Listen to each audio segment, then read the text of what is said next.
शङ्कर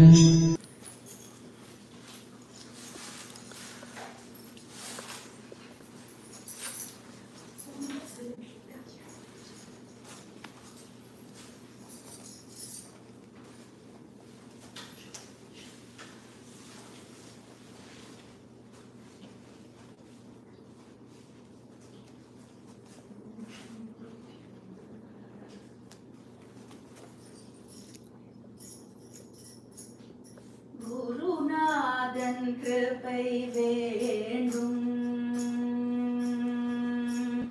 குருநாதன் கிருபை வேண்டும். வேறென்ன வேண்டும்? குருநாதன் கிருபை வேண்டும். வேறென்ன வேண்டும்? குருநாதன் கிருபை வேண்டும்.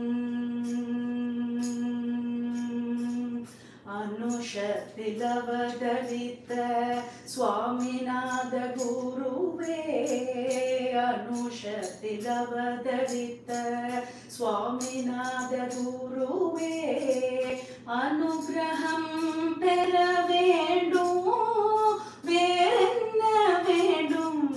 அனுகிரகம் பெற வேண்டும். வேறென்ன வேண்டும்? குருநாதன் கிருபை வேண்டும். கருணையே உருவான பரமதயாள குரு, கருணையே உருவான பரமதயாள குரு, திருவருள் கூட வேண்டும். வேறென்ன வேண்டும்? திருவருள் கூட வேண்டும். வேறென்ன வேண்டும்? குருநாதன் கிருபை வேண்டும்.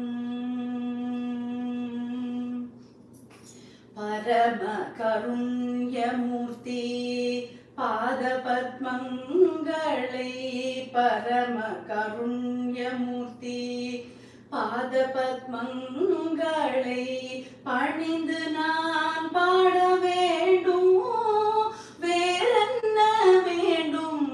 பணிந்து நான் பாட வேண்டும். வேறென்ன வேண்டும்? குருநாதன் கிருபை வேண்டும். வேறென்ன வேண்டும்?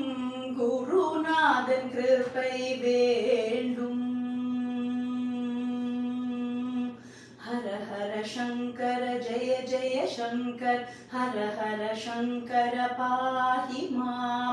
हर हर शंकर जय जय शंकर, हर हर शंकर रक्ष मां. நமஸ்காரம். என் பேர் கிருஷ்ணமூர்த்தி. சாரா ரொம்ப நல்லா தெரியும். என் சம்பந்தி அவருடைய ஸ்ரீவத்சத்தில் தான் இருக்கார். போன வருஷம் நான் அங்கே போய் 3 மாதம் தங்கியிருந்தேன். என் சம்பந்தி இங்கே வந்திருந்தா. அப்போ நான் அங்கே தங்கியிருந்தேன். அப்போ இவரை பற்றி கேள்விப்பட்டேன். எல்லாம் பிரமாதமாக அங்கே நடத்துகிறார். 200 ஃப்ளாட் இருக்குது. அந்த ஃப்ளாட்ஸில் ஒரு கம்ப்ளைண்ட் கூட கிடையாது. நான் எல்லாரோடையும் பழகினேன். எல்லாரும் ஒரு நல்ல விதமாக தான் சொன்னாரே தவிர வேறு நல்ல விதமாக சொல்லலை. சில பேர் சொல்லுவார், கோயம்புத்தூருக்கு போங்க, அங்கே தான் நீயா நானா நானி இருக்கா அப்படின்பா. அதை பற்றி நிறைய கம்ப்ளைண்ட் எல்லாம் வருது. அது சொல்லக்கூடாது. ஆனால் ஸ்ரீவத்சம் ஒரு தனி அது நிஜமாகவே ஒரு ஐக்கியமாகிடலாம். நானே என் 2 பையன்கிட்டையும் சொல்கிறேன், எனக்கு நான் அங்கே போய் இருக்கேன்டா அப்படின்னு. இப்போ காத்தால சொன்னேன், சாருடைய மாமியார் அங்கே தனியாக இருக்கா, 85 வயசுன்னா. நான் 83 வயசில் நான் தனியாக அங்கே போய் உட்கார்றேன், ஒரு வீடை வாங்குறேன். இன்னைக்கு காத்தால என் பையன் ஃபஸ்ட்டு பையன்கிட்ட சொல்லிட்டேன், அது கௌசபத்திரையோ ஸ்ரீவத்சத்திரையோ வாங்கிடும். நான் அங்கே போய் தனியாக இருக்கேன். இங்கே நான் ஜெயில் மாதிரி இருக்கேன். நான் கொஞ்சம் எனக்கு இஎம் கிருஷ்ணமூர்த்தி, அதாவது என்ன இன்சூரன்ஸ் கம்பெனியில் எவர் மொபைல் கிருஷ்ணமூர்த்தின்னு தான் என்ன சொல்லுவா. அது மாதிரி நான் ஒரு இடத்துல சும்மா இருக்க மாட்டேன். எங்கேயாவது கோயிலுக்கு போவேன், எங்கேயாவது போவேன், என் ஃப்ரெண்டு இருக்கிற வீட்டுக்கு போவேன், ஃப்ரெண்டு கல்யாணத்துக்கு போவேன், எல்லாத்துக்கும் அட்ஜஸ்ட் பண்ணி போயின்னு இருப்பேன். அது மாதிரி நான் வந்து ஸ்ரீவத்சத்தில் இருந்துட்டு 3 மாதத்தில் எல்லா இடத்துக்கும் நான் போயிட்டு வந்திருந்தேன். அவர் இங்கே வராருன்னு ஒரு 10 நாள் முன்னாடி இன்ஃபர்மேஷன் கிடைச்சது. சரி, ஆற்றுக்கு வீட்டுக்கு வரணும்னு சொன்னால் நேற்று காத்தால வந்தார். இன்றைக்கி அவரை பெரியவாளை பற்றி நல்லா சொல்லணுங்கிற ஒரு அபிப்பிராயமாக ஒரு காத்தால சொன்னேன்னு எனக்கு ரொம்ப சந்தோஷம். எனக்கும் பெரியவாளுக்கு கண்டா ஒரு நல்ல ஒரு தனி ஒரு இதுதான். ஆனால் அவருக்கு முன்னாடி நான் சொல்கிறது வந்து ரொம்ப தப்பு. அது அவர் சொல்கிறாதான் அது ஒரு தனியே ஒரு இது. அதனால் ரொம்ப நீங்கள் இப்போ அவருடைய சத்சங்கத்தை கேட்டு பெரியவாருடைய ஆசீர்வாதத்தை வாங்கிக்கணும். தேங்க்யூ மாமா. உங்களை மாதிரி பெரியவாளை தரிசனம் பண்ணவா, பருத்தியூரில் நீங்கள் செஞ்ச மகாத்மியங்களெல்லாம் நேற்று கேட்டு தெரிஞ்சிட்ட பிறகு நீங்கள் வந்து என்னை இன்ட்ரோடியூஸ் பண்ணதே எனக்கு ஒரு மகா பாக்கியம். ரொம்ப சந்தோஷம். ஸ்ரீ குருபியோ நமக. முதல்ல ஆரம்பிச்ச மாதிரி ரொம்ப நெகிழ்ச்சியாக இருக்கு. ஆக்சுவலாக இந்த மாதிரி ஒரு இந்த என்டையர் பிளானில், அமெரிக்கா பிளானில் இது மாதிரி ஒரு நிகழ்ச்சி நடக்கும் அப்படிங்கிறத அப்படியே துளி கூட எதிர்பார்க்கவே இல்லை. முற்றிலும் இது திட்டமிடப்படாத ஒரு நிகழ்வு. குழந்தைகள் அவங்களுக்கு தமிழ், நான் பேசுகிற தமிழ் புரியுறதா? கொஞ்சம் புரிஞ்சுப்பா. Good good. I am happy. நீங்கள் வந்திருந்தது ரொம்ப சந்தோஷம். ஏன்னா பெரியவாலாம் வந்து புரிஞ்சுக்க முடியாது. நீங்களும் உங்கள் அம்மா அப்பா எவ்வளோ பக்தியை ஊட்டி வளர்த்துருந்தா நீங்கள் இந்த மாதிரி ஒரு நிகழ்ச்சிக்கு அழகாக வந்து உட்காந்துருக்கீங்க. அதனால அதுக்கு ஒரு மனமார்ந்த பாராட்டுகளும் வாழ்த்துக்கள். ஸோ சுவாமி இன்ட்ரடியூஸ் பண்ண மாதிரி நான் வந்து தமிழ்நாட்டில் ஒரு பில்டர், குறிப்பாக சீனியர் லிவிங் கம்யூனிட்டி நடத்தின்னு இருக்கேன். எனக்கு கொஞ்சம் வரலாறு, இலக்கியம், கலை, நம்முடைய பாரம்பரியம், ஆன்மீகம் இதெல்லாம் கொஞ்சம் ஆர்வம் உண்டு. அதனால நேச்சுரலாகவே மகாபெரிவா, ஸ்ரீ ஸ்ரீ அண்ணா, நம்முடைய பாரம்பரியமான சித்தர் பெருமக்கள், திருமூலர், இந்த மாதிரி கொஞ்சம் பறந்துபட்டு வாசிக்கக்கூடிய ஒரு வாய்ப்பு சின்ன வயசுலேருந்து கிடைச்சது. அதெல்லாம் வந்து இவென்ச்சுவலாக ஒரு மகான்கள் மத்தியில் கொண்டு நம்மளை சேர்த்துது அப்படின்னு சொன்னால் அது ஒரு மிகையான கூற்றாக இருக்க முடியாது. இன்னும் ஒரு 3-4 மாதத்தில் இந்த கௌசுபத்தினுடைய நிறைவு பெற்று அது வந்து ஓப்பனிங் செரிமனி நடக்க போகுது. அதுக்கு முந்தி அமெரிக்கா போயிட்டு வந்துடும் நினச்சிட்டு ஒரு 15 நாள், ஒரு கிட்டத்தட்ட இது ஒரு வெக்கேஷன்னே சொல்லலாம், அப்படி திட்டமிட்டு இங்கே வந்தோம். அப்படி இங்கே அமெரிக்கா வரும்பொழுது டாலஸ் வரக்கூடிய பிளான் இல்லை. ஆக்சுவலாக எதுக்கு இந்த ஒரு பூர்வ பீடிகை போடுறேன் அப்படின்னா, எப்படி நம்மளை எல்லாரையும் வந்து பெரியவா வந்து சேர்த்து வைக்கிறா அப்படிங்கிற ஒரு அந்த அபூர்வத்துக்காக நான் இந்த சகவலை சொல்கிறேன்.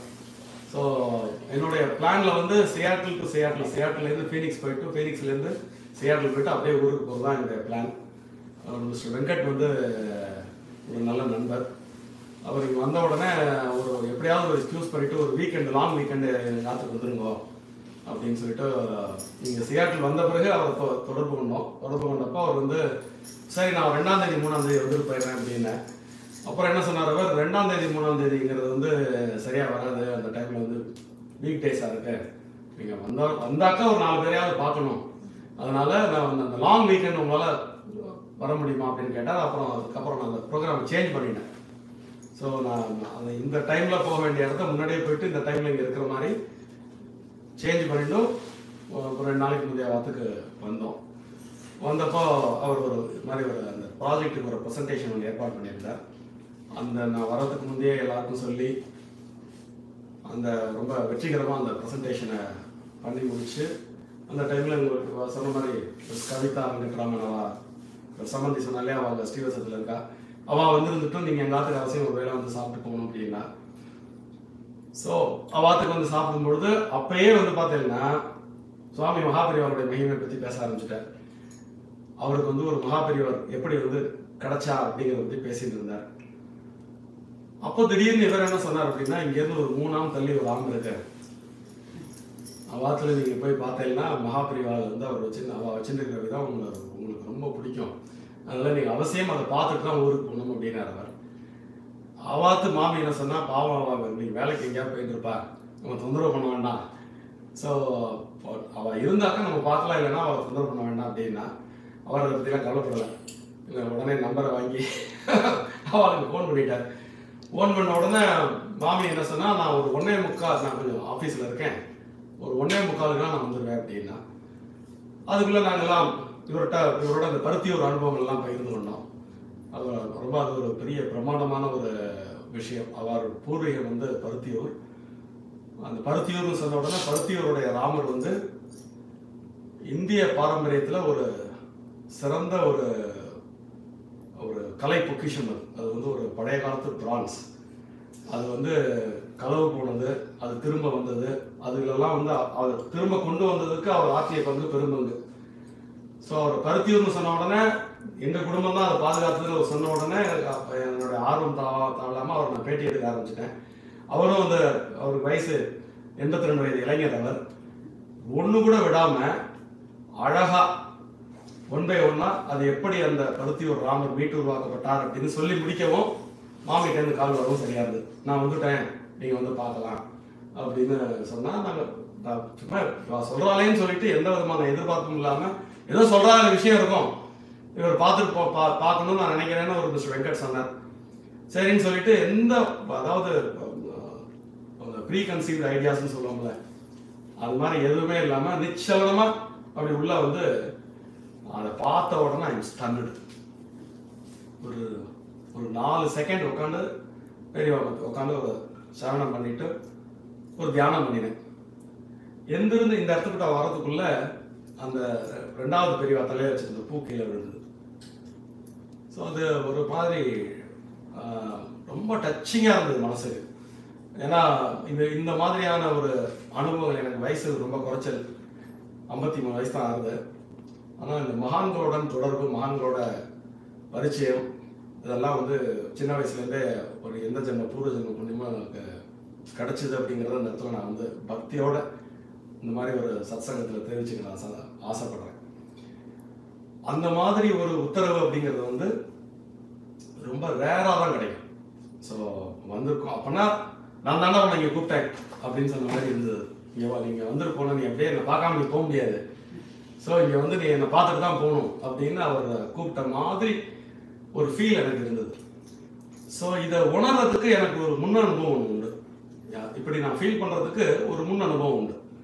அது என்ன முன் அனுபவம் அப்படின்னா, நான் இந்த ஸ்ரீவத்சம் ப்ராஜெக்ட் பற்றி அவ சொன்னா இல்லையா, அந்த ஸ்ரீவத்சத்துக்கு பின்னாடி வந்து உத்தரவாகினியாக காவேரி போகுது. உத்தரவாகினி காவேரி பற்றி நீங்கள் கேள்விப்பட்டிருக்கீங்க. காவேரி வந்து தென்முகமாக திரும்பி வடக்கு முகமாக அப்படி திரும்பும். அதை உத்தர பாகத்தை நோக்கி அப்படி திரும்புகிற அந்த இடத்துக்கு பேர் உத்தரவாகினின்னு பேர். ரொம்ப சின்ன வயசுல அடியே அதை பற்றி கேள்விப்பட்டிருக்கேன். அந்த உத்தரவாகினா என்ன, அதனுடைய மகாத்மியம்னா என்ன அப்படிங்கிறது கேள்விப்பட்டிருக்கேன், பட் ரொம்ப பெருசாக தெரியாது. ஸோ அந்த ப்ராஜெக்ட் பண்ணும்பொழுது நான் ஒரு அக்ராஸ் த குளோப் ஒரு 70 ப்ரெசன்டேஷன்ஸ் பண்ணியிருப்பேன் அந்த ப்ராஜெக்ட் பற்றி. அப்போ சென்னைக்கு அடிக்கடி போவேன். சென்னையில் வந்து ஒரு வீக்கெண்ட்ஸில் வந்து அந்த ப்ராஜெக்டை ப்ரெசென்ட் பண்ணுறதுக்கு நான் போவேன். ஒரு பவர் பாயிண்ட் ப்ரெசன்டேஷன் வச்சுக்கிட்டு அதில் அந்த ப்ராஜெக்டுடைய நல்லது கெட்டது அதெல்லாம் சொல்லும்போது அதனுடைய அமைப்பு, அது ஒரு ஏரியல் வியூ படம் காமிச்சு இந்த இடத்துல உத்தரவாகினி போகிறது அப்படின்னு காமிக்கிறது ஒரு வழக்கம். அது ஒரு அட்வான்டேஜ், அதை சொல்லுவோம் அப்படின்னு சொல்லுவேன் நான். காவேரி கரையில் இருக்கிறதே ஒரு பெரிய அட்வான்டேஜ், உத்தரவாகினி இருக்கிறது இன்னொரு பெரிய அட்வான்டேஜ். அந்த அளவுக்கு தான் அடையாது தெரியும். அப்படி ஒரு நாள் திருவாமியூரில் இந்த ப்ராஜெக்டினுடைய ப்ரெசன்டேஷன்ஸ் பண்ணிட்டு இருக்கும் பொழுது அங்கே வந்திருந்த பெருமக்கள் ஒருத்தர் இருந்திருந்தார். எந்திருந்து இது உங்கள் இடமா அப்படின்னு கேட்டார். ஆமாம் என்னோட இடம் தான் அப்படின்னு. நீங்கள் என்ன அனுமதிச்சேன்னா உங்களுக்கே தெரியாத ஒரு செய்தி நான் இங்கே சொல்லுவேன் அப்படின்னு. தாராளமாக சொல்லுங்க அப்படின்னு. அவர் வந்தார், மைக்கை பிடிச்சார். நான் இந்த ஊர் தான் எனக்கு சொந்த ஊர், கல்யாணபுரம் தான் எனக்கு சொந்த ஊர். அவருக்கு நான் சொல்கிறதே ஒரு 2018 நடந்த சம்பவம். மாமி சொன்ன மாதிரி கரெக்டாக 2018 நடந்த சம்பவம் அது. ஸோ 2018 அப்போ வந்திருந்தவருக்கு 82 வயசு. அப்போ எனக்கு வந்து வயசு 82. நான் வந்து பேங்க்கில் மேனேஜராக இருந்து ரிட்டையர்ட் ஆனேன். எனக்கு சொந்த ஊர் வந்து கல்யாணபுரம் தான். அந்த காலகட்டத்தில் நாங்கள்லாம் வந்து திருடமுருதூருக்கு வருஷம் பெரியவா மகா பெரியவா வருவார். அப்படி வரும்போது திருடமுருதூர் மடத்தில் நாங்கள் போய் பெரியவாளை தரிசனம் பண்ணுறது வழக்கம். அப்படி நானும் என்னுடைய சொந்தக்காரர் ஒருத்தரும் பெரியவாளை தரிசனம் பண்ணுறதுக்காக மடத்துக்கு போயிட்டு பெரியவா உள்ளே இருந்தா நாங்கள் வெயிட் பண்ணிட்டு இருந்தோம். அந்த வந்து அருளாசி கொடுக்குற நேரம் வரைக்கும் அந்த அந்த கேப்பில் எனக்கு கூட வந்திருந்தவர் மெட்ராஸ்காரர்.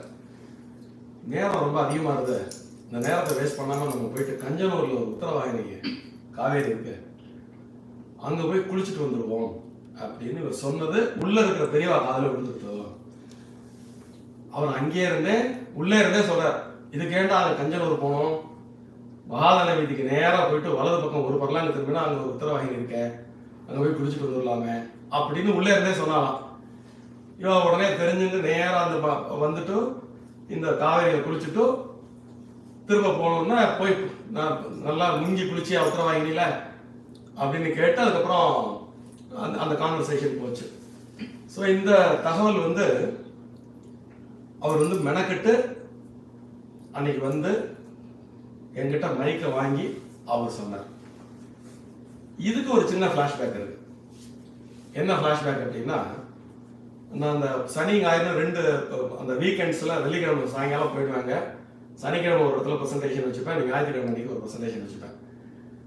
அந்த சனிக்கிழமை ப்ரெசன்டேஷன் முடிச்சுட்டு இது நடக்கிறது ஞாயிற்றுக்கிழமை நடக்குது. சனிக்கிழமை முடிச்சுட்டு நான் வந்து எங்கே தங்கியிருந்தேனோ அங்கே போயிட்டு இருக்கும் பொழுது இதுக்கு முந்தைய என்னோட அடியனுடைய பூர்வாசிரமத்தில் பார்த்தீங்கன்னா நான் வந்து ஸ்டெர்லிங் ஹாலிடே ரிசார்ட்ஸில் அதில் நான் வந்து மேனேஜராக ஒர்க் பண்ணேன். ஒரு காலத்தில் 95லேருந்து 2002 வரைக்கும் இந்தியா பூரா பல இடங்களில் நான் வேலை செஞ்சப்போ சுவாமிமலையில் ஒரு ரிசார்ட் இருக்குது. அந்த ரிசார்ட் வந்து ஹெரிட்டேஜ் ரிசார்ட்.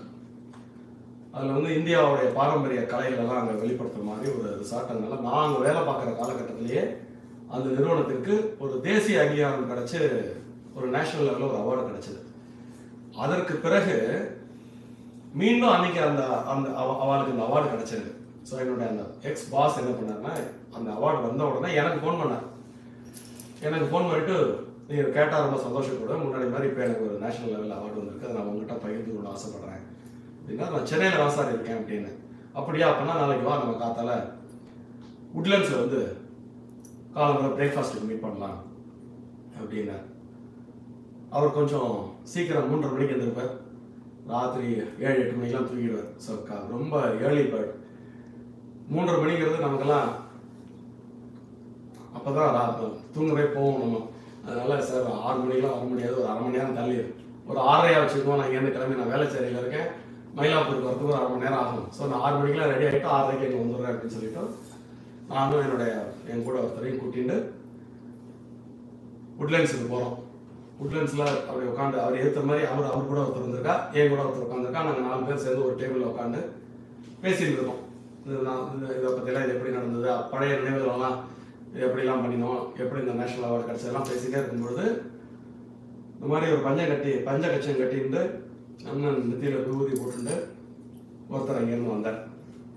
வந்துட்டு என்னையும் எனக்கு பக்கத்தில் உள்ள ஒருத்தையும் ஆளுக்கு ஒரு பெரியவா படத்தை கொடுத்தாரு. கொடுத்துட்டு போயிட்டார். எனக்கு ஏற்ற மாதிரி உட்காந்துருக்கிற என்னுடைய பழைய பாசுக்கு கோபமே வந்துருக்கு. ஏன்னா அவர் இந்த ஸ்டெர்லிங் ரிசார்ட் சுவாமிமலையை வாங்கினதே அது பெரியவா குடியிருந்த இடங்கிறதுனாலாம் வாங்கி அதை டெவலப் பண்ணார். அவர் பெரியவா அங்கே தங்கியிருந்திருக்கா திம்மக்குடியில் உள்ள ரிசார்ட்டு, திம்மக்குடியில் உள்ள அந்த அக்ரஹாரத்தில் உள்ள வீடு தான் வாங்கி பெரியவா தங்கியிருந்த ரூம்லேயே ஒரு ரூம் இருக்குது. அந்த ரூமெல்லாம் வந்து இது பண்ணி இன்னைக்கு ஒரு மியூசியமாகவே ஆக்கி வச்சிருக்காரு.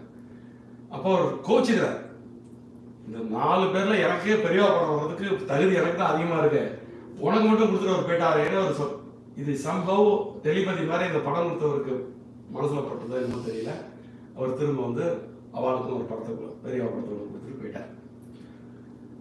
நாங்கள் முடிச்சுட்டு இப்படி வெளியில் வரும்போது நான் யூஸ்வலாக காலம்பரை எதிர்ந்த உடனே குளிச்சுட்டு இது மாதிரி நெத்தி பூரா திருநீர் போட்டுக்கிறது ஒரு வழக்கம்.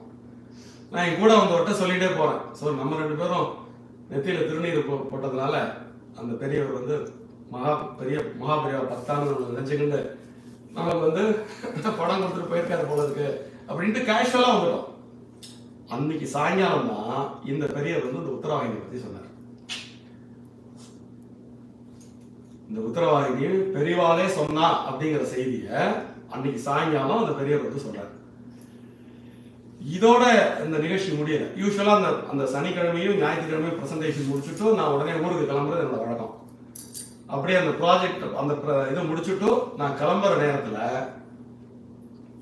எனக்கு ஒரு ஃபோன் வரும். மாமா மாதிரி ஒரு 80 வயசுக்கு மேல உள்ள ஒருத்தர், அவர் எனக்கு ஃபோன் பண்ணார். ஃபோன் பண்ணிட்டு என்னோட நம்பரை கன்ஃபார்ம் பண்ணிட்டு, நீங்க தானே பேசுறேன்? ஆமா நான் தான் பேசுறேன்.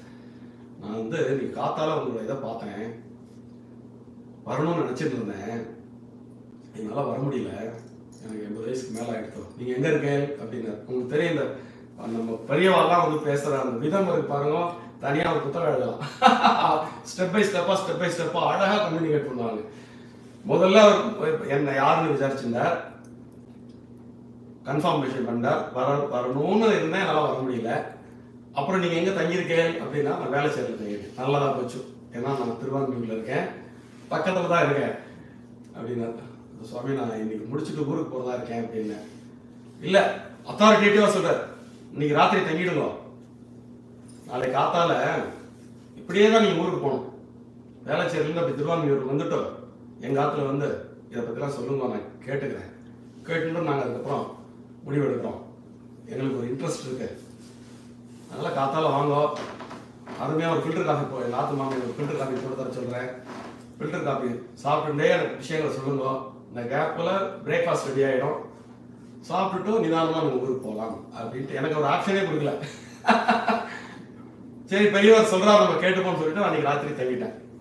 தங்கிட்டு அடுத்த அவள் கலந்து ஷார்ப்பாக அவர் சொன்ன டயத்துக்கு அவத்துக்கு போயிட்டோம். போனோம்னா அவர் சொன்ன மாதிரி ஜம்முன்னு ஒரு ஃபில்டர் காஃபி கொடுத்தேன்.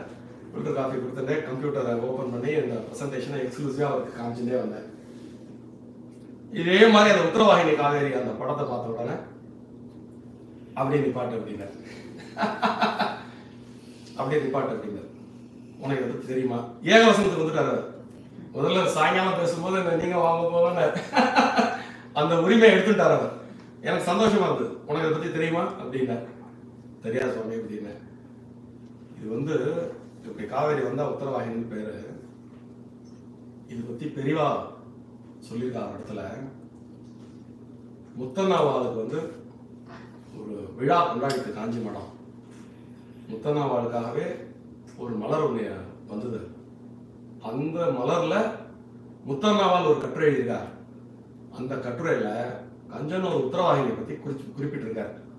உத்தரவாகினா என்ன, உத்தரவாகினியில ஒரு தடவை குளிச்சா என்ன புண்ணியம் ஏற்படும் அப்படிங்கிறதுக்கெல்லாம் எழுதியிருக்கார். நான் ஒரு கொஞ்சம் அப்படியே நீ பார்த்துட்டே நான் போய் இந்த புத்தகத்தை, அவர் வந்து ஒரு அகடமிஷியனா ஒர்க் பண்ணியிருக்காரு. அதனால வாத்துல ஒரு பெரிய லைப்ரரி போனார். நான் நினைச்சேன் இவர் எங்க போய் இதெல்லாம் எடுத்துட்டு வர போறாரு, எதுவும் சொல்றாரு ஆர்வத்தில் அப்படின்னு நினைச்சு உட்காந்துருக்கேன் நான். ஏன்னா ஒரு புத்தகத்தை எனக்கெல்லாம் அந்த அனுபவம் உண்டு. நானும் ஒரு பெரிய லைப்ரரி வச்சிருக்கேன். அவ்வளோ அந்த மாதிரிலாம் ஆர்கனைஸ்டாக வச்சுக்க தெரியாது. எங்க வச்சோம் போய் ஒரு 10 நிமிஷம் ஆகும் தேடி எடுத்துன்னு வர்றதுக்கு. இவர் போய் 2 நிமிஷத்துல வந்துட்டார். கரெக்டாக அந்த புத்தகத்தை எடுத்துன்னு வந்துட்டார். எடுத்துன்னு வந்து அந்த பக்கத்தை பெரட்டி இந்த பாரு நீ அப்படின்னார். நான் உங்க அனுமதியோட போட்டோ எடுத்துக்கணும்னா உனக்கு தான் எடுத்துன்னு வந்திருக்கேன் அப்படின்னார். அந்த போட்டோ எடுத்துன்னா அதில் வந்து தெளிவாக சொல்லியிருக்கு. உத்தரவாகினா அதில் வந்து ஒரு தடவை குளிச்சா, ஒரு தடவை வாரணாசி போயிட்டு வந்த புண்ணியமும், 1,00,000 பசுக்களை தானம் செஞ்ச புண்ணியமும், ஒரு தடவை உத்தரவாகினி கரையில குளிச்சாலே நடக்கும். அப்புறம் அவரே சொன்னார், பெரியவா வந்து இதெல்லாம் இதை பத்தி சொல்லும் பொழுது அனுஷ்டானங்கள் பண்ணும் பொழுது உத்தரவாகினி கரையில பண்றதுக்கு இதே பலன் இன்டூ லட்சம் போட்டுக்கலாம். நீங்க உதாரணத்துக்கு ஒரு ரேண்டமா சந்தியாவந்தனம் பண்றா இருக்கான்னு வச்சுக்கோங்களேன், அதை வந்து அதை ஃபில்லப் பண்ணணும். நம்ம விட்டு போயிடுத்தோ ஒரு 3 மாசம் பண்ணல, 6 மாசம் பண்ணல, அல்லது டெய்லி 3 வேலை பண்ணல, ஒரு தடவை போய் உத்தரவாகினி கரையில போயிட்டு ஒரு தடவை அந்த சந்தியாவந்தனத்தை பண்ணிட்டா 1,00,000 தடவை பண்ண பலன் கிடைச்சதுனால அவ விட்டு போன கேப்பெல்லாம் சரியா வந்துருங்கிறதெல்லாம் பெரியவா சொல்லி இதெல்லாம் பெரியவர்கிட்ட சொல்ற. அதுக்கப்புறம் நான் அவரோட பேசிட்டு இருந்துட்டும் அந்த அவர்கிட்ட விவரங்கள்லாம் கொடுத்துட்டு கிளம்பிட்டேன். எனக்கு இந்த 2 நாள் அந்த சம்பவங்கள்ல அங்கே போன பிறகுதான் யோசிச்சேன். ஊருக்கு போன பிறகு அதுக்கப்புறம் கூட்டி கழிச்சு யோசிச்சு பார்த்தேன். இப்போ இந்த தகவலை நமக்கு யார் சொன்னா, இந்த தகவலை நமக்கு யார் சொன்னா?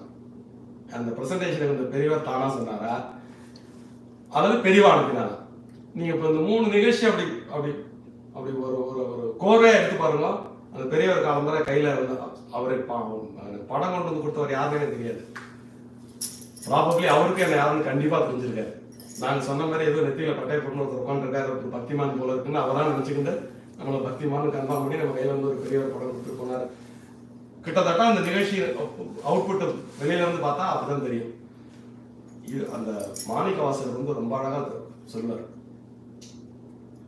இறைவனை வணங்குவதற்கும் அவன் அருள் பெறுவதற்கும் நம்முடைய முயற்சியெல்லாம் ஒரு விஷயமே கிடையாது. அப்படி நம்ம ஒரு முயற்சி பண்றோம்னா அதுவும் அவனுடைய அருள் தான் அப்படின்னு. அவன் அருளாலே அவன் தாழ் வணங்கி அப்படின்னு மாணிக்கவாசகர் தன்னுடைய தேவாரத்தில் சொல்லுவார். அது மாதிரி அவளா நினைச்சாதான் அதெல்லாம் நடக்கும். அவர் வந்து இதை பத்தி போய் சொல்றா, நான் தான் சொல்ல, நான் தான் சொல்றேன், அவனுக்கு அத்தாரிட்டியா நான் தான் சொல்றேன். அந்த பெரியவர் பேசின அத்தாரிட்டியில நான் அதை பத்தி தான் யோசிச்சேன்.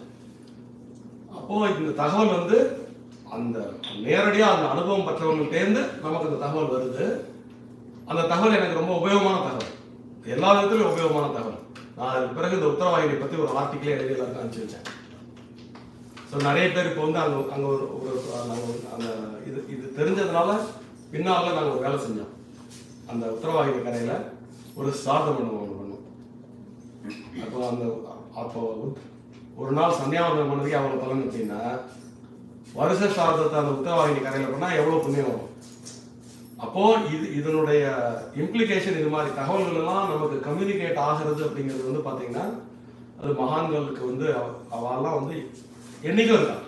ஸோ அவங்களுடைய பூத உடல் மண்ணை விட்டு மறைஞ்சாலும் அவங்களுடைய அந்த அருள், அவங்களுடைய இன்டென்ஷன், அதுவும் குறிப்பாக மகாபரிவாலை பற்றி சொல்லணும் அப்படின்னா, காஞ்சி மடத்தினுடைய மகாத்மியை பற்றியெல்லாம் நீங்கள் இருக்கிறவா எல்லாரும் உங்களுடைய பக்தியெல்லாம் பார்த்துட்டு பயந்து போய் ஏதோ அன்பு மீதியில் கூப்பிட்டு உட்கார வச்சு பேச வச்சிருக்கேன் நீங்கள். ஆனால் இவர் அந்த மாமியோடைய அனுபவங்கள்லாம் கேட்டேன். எப்படி மாமி உங்களுக்கு தோணித்து? நான் இதை பார்த்த உடனே என்ன எனக்கு தோணித்து அப்படின்னா, இங்கே உள்ளே வந்து இப்படி இந்த செட்டப்பை பார்த்த உடனே ரொம்ப பாரம்பரியமாக தலைமுறையாக பெரியவாளை அந்த மடத்தினுடைய அந்த அபிமானிகள் எப்படியோ ஒரு 3-4 தலைமுறையாவது அவள் வந்து பெரியவாளை கொண்டாடிட்டு இருப்பான்னு நான் மனசில் நினச்சேன். என்ன அதை நான் இந்த இடத்துல சொல்லணும்னு நான் ஆசைப்படுறேன். ஏன்னா இது சம்பந்தமாக ஒரு பழைய தமிழ் பாடல் ஒன்று உண்டு. ஒரு விஷயம் வந்து இப்போ நடக்கிறது அப்படின்னா, திடீர்னு நடக்கிறது அப்படின்னா, நாம நினைச்சுட்டு இருப்போம் அது திடீர்னு நடக்கிறது அப்படின்னு. அது அப்படிலாம் திடீர்னு நடக்க முடியாது. ஏன்னா விதைன்னு ஒன்று போட்டு அது எல்லா கால தேச வருத்தமான சூழல்கள்லாம் சரியா வந்து அதுக்கு அந்த விதை வந்து உயிர்ப்பித்து வெளியில வந்து செடியாகி அதுக்கப்புறம் வந்து அது பூத்து காய்ச்சி கனியறது அப்படிங்கிறதுக்கு ஒரு காலம் தேவை. அது நம்ம கண்ணுக்கு உட்பட்டு நம்மளால அதை கணிக்க முடியும். பக்தி ஞானம் அப்படிங்கிற ஒரு விஷயம் வந்து பார்த்தீங்கன்னா, அது வெறும் இந்த பிறவி மட்டும் சார்ந்தது அல்ல. இதை வந்து விவேக சிந்தாமணி அப்படிங்கிற ஒரு நூலில் வந்து ஒரு அழகான ஒரு பாடலில் வந்து விவேக சிந்தாமணி சொல்லும், நூதன விவேகிகளுக்கு நுழையாது, நுழையுமான் பூதல ஜென்ம கோடி புனிதலான் அப்படின்னு. இதுக்கு அர்த்தம் என்ன அப்படின்னா, பக்தியோ ஞானமோ திடீரென்று முயற்சி செய்யக்கூடிய ஒருவருக்கு வராது.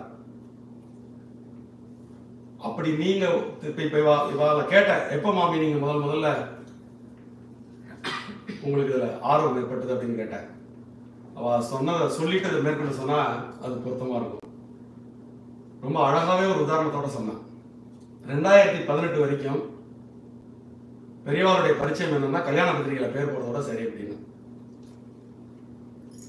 காஞ்சி மகான் அருளை முன்னிட்டு இன்னாருக்கு இன்னாரே கல்யாணம் அப்படின்னு நம்ம பத்திரிகையில போடுவோம்ல, அதை தாண்டி காஞ்சி போறதோட எங்களுக்கு பெரிய பரிச்சயம் இல்லை அப்படின்னா. எனக்கு ரொம்ப கியூரியாசிட்டி. நான் உடனே சொல்ல மாட்டேன்ட்டா, உங்க அனுபவத்தை சொல்லணும்னா இல்லை நாளைக்கு வாங்க அப்படின்ட்டா.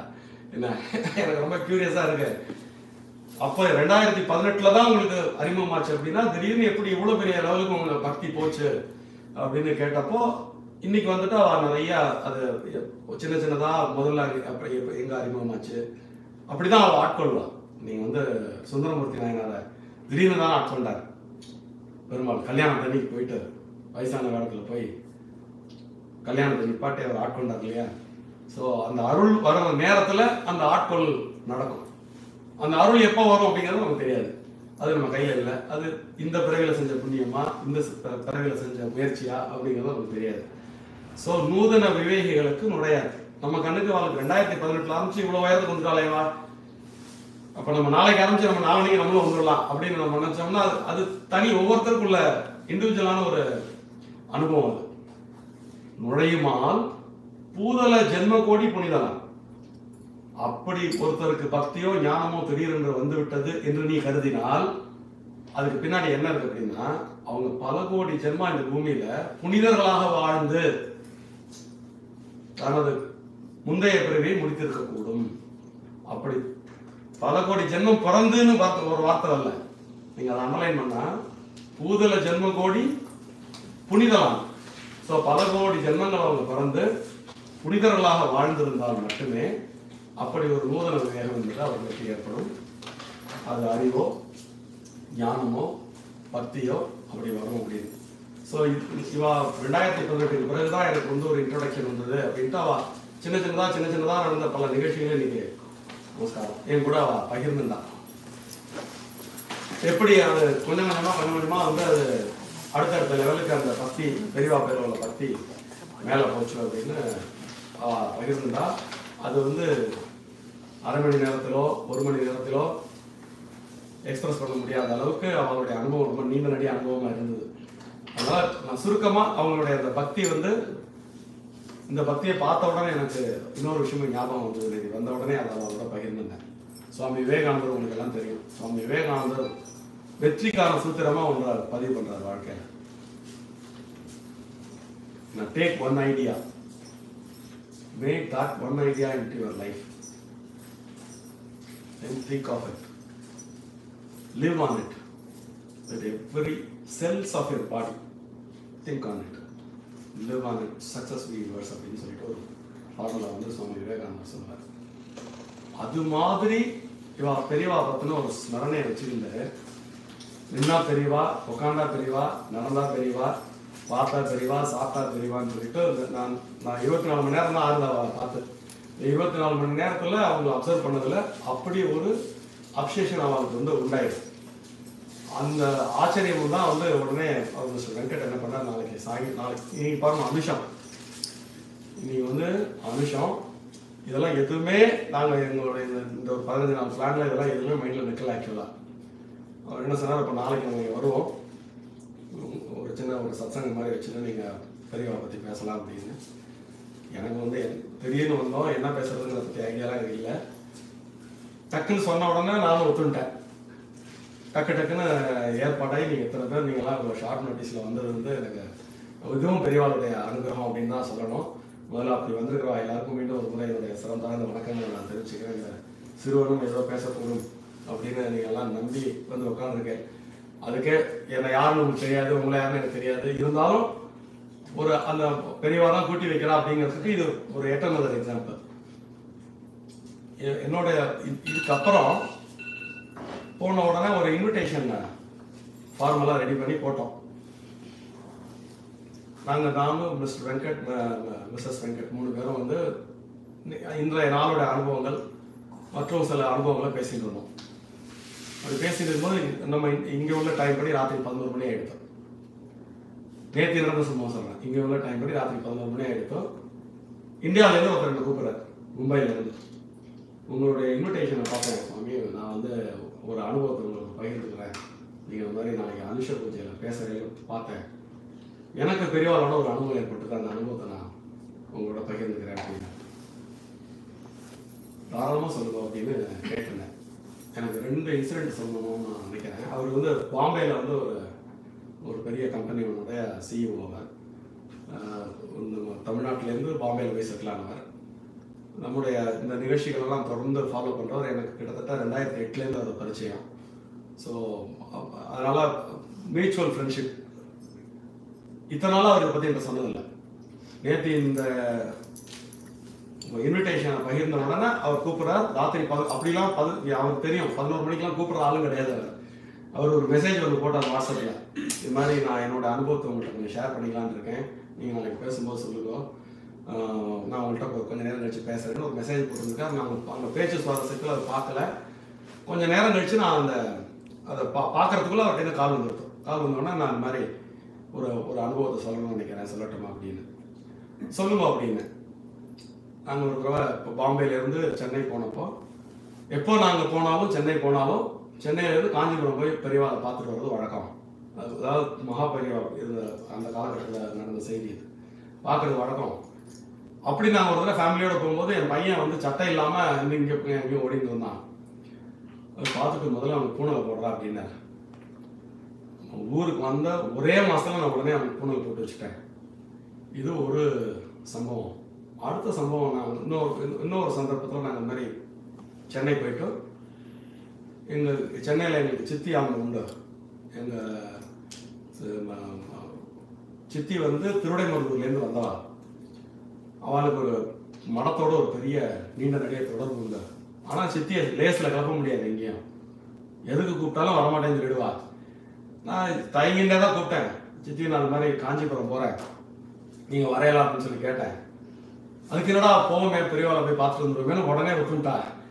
சரின்ட்டு நாங்கள் சித்தி அழைச்சிட்டு நாங்கள் காஞ்சிபுரம் போனால் பெரியவா வந்து கலவைக்கு போயிருக்கா அப்படின்னு சொல்லி சொன்ன உடனே நாங்கள் நேராக அங்கே கலவைக்கு வண்டியை விட்டுட்டோம். நாங்கள் போன நேரம் வந்து சாயங்காலம் ஒரு 4:30-5 மணி இருக்கும்.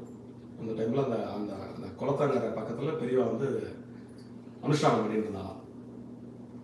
ஸோ அப்படி இங்கேருந்து ஒரு அந்த காட்சியை அவர் விவரிக்கிறார். அவர் இங்கேருந்து நாங்கள் பார்க்கும்பொழுது அந்த சூரிய ஒளி அவர் பெரியவா முகத்தில் பட்டு அப்படி தேய்ச்சி அப்படியே இங்கேருந்து ஒரு சூரியன் மின்ற மாதிரி இருந்தது. நாங்கள் அப்படியே பார்த்துட்டே இருந்தோம். நாங்கள் மயிலாப்பூரில் பெரியவாளை பார்க்கறதுக்காக நாங்கள் பழங்கள்லாம் நிறைய வாங்கிட்டு நானும் சித்தியும் எடுத்துட்டு வெயிட் பண்ணிட்டு இருந்தோம். ஸோ இப்போ அனுஷ்டானங்கள்லாம் முடிச்சுட்டு அவர் அருளாசை பண்ணுறதுக்கு வந்து உட்காந்துட்டு ஒவ்வொருத்தரையாக பார்த்து பழங்கள்லாம் கொடுத்து ஆசீர்வாதம் பண்ணக்கூடிய நேரம் வந்தது.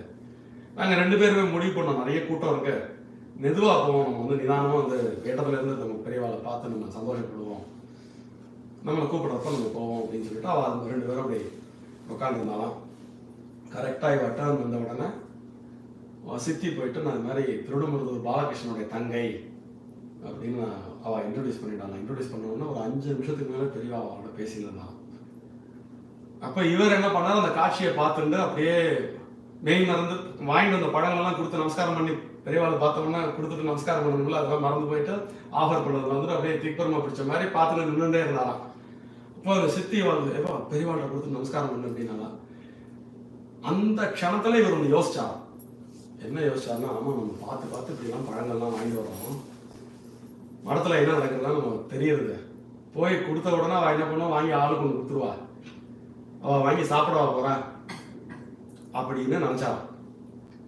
நினைச்சுட்டே இதை அந்த கூடையை கொடுத்துட்டு அப்படி நமஸ்காரம் பண்ணிட்டு எந்திருந்தாராம். இவருடைய பார்த்து ஒரு சிரிப்பு சிரிச்சுட்டு அந்த கூடை இப்படி கொண்டா அப்படின்னு சொல்லிட்டு 3 பழத்தை எடுத்து சாப்பிட்டான். ஸோ அதாவது நான் ஸ்டன், அவர் சொன்னார், நான் மனசுல தான் நினைச்சேன், வெளியிலலாம் சொல்லலை, அது இந்த மனசுல நினைச்சது அவருக்கு தெரிஞ்சு எனக்கு ஆன்சர் பண்றாரு. முடிச்ச உடனே ஆன்சர் பண்றதோடு இல்லாம அந்த அந்த சாப்பிட்டுட்டு அதுக்கப்புறம் அந்த பிரசாதத்தை கொடுத்தார்.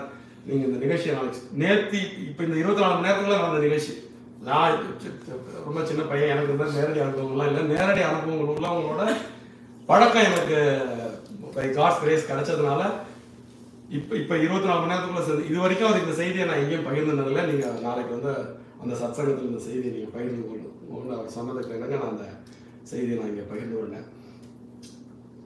அதுக்கு இது நிற்க இது மாதிரி நீங்கள் எல்லாருமே பெரியவா பக்தா, ஆயிரக்கணக்கான இன்சிடென்ட் நீங்கள் கேள்விப்பட்டிருக்கேன் இது மாதிரி பெரியவா மகிமை அப்படின்னு.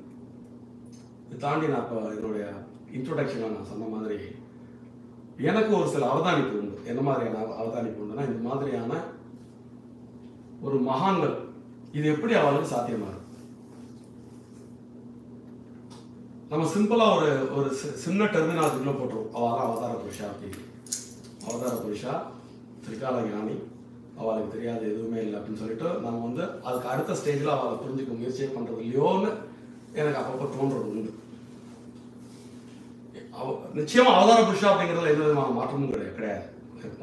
ஒரு ஜனனத்துல வந்து ஒரு தாய்க்கும் தந்தைக்கும் பிறந்த எல்லாருக்கும் கடவுள் வந்து ஒரு கடமையை புகுத்தி அனுப்புறாரு அங்கிருந்து. அந்த கடமையை ரொம்ப சின்ன வயசுலயே புரிஞ்சுங்க பெரிய கருணையுடன் அன்புடன் தன்னை மாற்றிக்கொள்ளக்கூடிய மனிதர்கள் மகான்களாக மாறுகிறார்கள் அப்படிங்கிறது என்னுடைய அவதானி. அந்த வகையில இவரும் சாதாரணமா திருக்குறத்துல அதுலயே 2 உண்டு. அந்த பெரியவாளுடைய பிறப்புல இந்த மாதிரி ஸ்டோரிஸ் நம்ம வந்து நிறையவே இன்டர்பிரேட் பண்ணலாம். பெரியவாள் சிவனுடைய அவதாரம் அப்படின்னு அவருடன் கூட பழகிய சில பெரிய மனிதர்கள் சொல்ல நான் கேட்டிருக்கேன். எனக்கு வந்து சின்ன வயசுலேயே இது மாதிரி பெரியவாளோட பழகிறது எனக்கு ரொம்ப பிடிக்கும். அவங்களுடைய அனுபவங்களை கேட்கறது எனக்கு ரொம்ப பிடிக்கும். அது மாதிரி மகா பெரியவா கூட இருந்த நிறைய பேரோட எனக்கு அன்றைக்கும் பழக்கம் உண்டு, இன்றைக்கும் பழக்கம் உண்டு. அவள் வந்து அந்த பெரியவா சந்தியாவந்தம் பண்ணதை நான் பக்கத்துலேருந்து பார்த்துருக்கேன். பெரியவாளோட நாங்கள் ஒன்றா போய் ஒரு ஸ்நானம் பண்ணியிருக்கோம், சத்சங்கத்தில் உட்காந்து பேசிட்டு இருக்கோம். திடீர்னு கூப்பிட்டு நீ இங்கே போடா அப்படின்பார், அங்கே போனால் இந்த மாதிரி நேரடி அனுபவம் பெற்ற பல பெரிய மனிதர்களுடைய தொடர்பு எனக்கு இன்றைக்கும் உண்டு. அந்த மாதிரி கதைகளை நான் நிறைய கேட்டிருக்கேன். அப்படி கேட்கும்போது 2 வருஷம் பெரியவாளுடைய பிறப்பை பற்றி சொல்லுவாள். ஒன்று வந்து அவர் வந்து விழுப்புரத்தில் பிறந்தார் அப்படின்னு ஒரு செட் ஆஃப் பிலீஃப் உண்டு. இன்னொன்று இல்லை, அவருடைய அம்மா வீடு வந்து ஈச்சங்குடி, திருவையார் பக்கத்தில் இருக்கக்கூடிய ஈச்சங்குடியில தான் பெரியவா பிறந்தா அப்படின்னு ஒரு செட் ஆஃப் தியரி உண்டு. இதை ஒருத்தர் வந்து நேரடியாகவே பெரியவர்கிட்ட கேட்டிருக்காரு, பெரியவா நீங்கள் எங்கே பிறந்தேன் அப்படின்னு கேட்டிருக்காங்க. இப்படி கேட்டப்போ அவர் சொன்னாரா எனக்கு தெரியாதுடா அப்படின்னா. என்ன பெரியவா அப்படி சொல்கிறேன் அப்படின்னா, எனக்கே தெரியாதா, எனக்கு என்னோட பூர்வாசிரமத்தில் எனக்கு வந்து ஒரு தங்க உண்டு, ஒரு அண்ணா உண்டு. ஒருத்தர் வந்து நீ விழுப்புரத்தில் பிறந்தேன்னு சொல்லியிருக்காரு, இன்னொருத்தர் வந்து இல்லை நீ விழுப்புரத்தில் போட்டுல ஈச்சங்குடியில் தான் பிறந்தேன் அப்படின்னு சொல்லியிருக்கா. அதனால எனக்கே தெரியாது நான் எங்கே பிறந்தேன். இப்போது இந்த பெரிய பெரிய மகான்களுக்கெல்லாம் ரிஷி மூலம் நதி மூலம்னு சொல்லுவாங்க. அது மாதிரி பிறப்புமே இந்த தலைமுறை நம்ம பார்க்க ஒரு 100 வருஷத்துக்குள்ள இருந்த ஒரு மகான், அவர் இருக்கும்பொழுது அவர்கிட்ட கேட்ட கேள்விக்கு அவரே எனக்கு தெரியாது அப்படின்னு பதில் சொல்லியிருக்கார். ஸோ இதெல்லாம்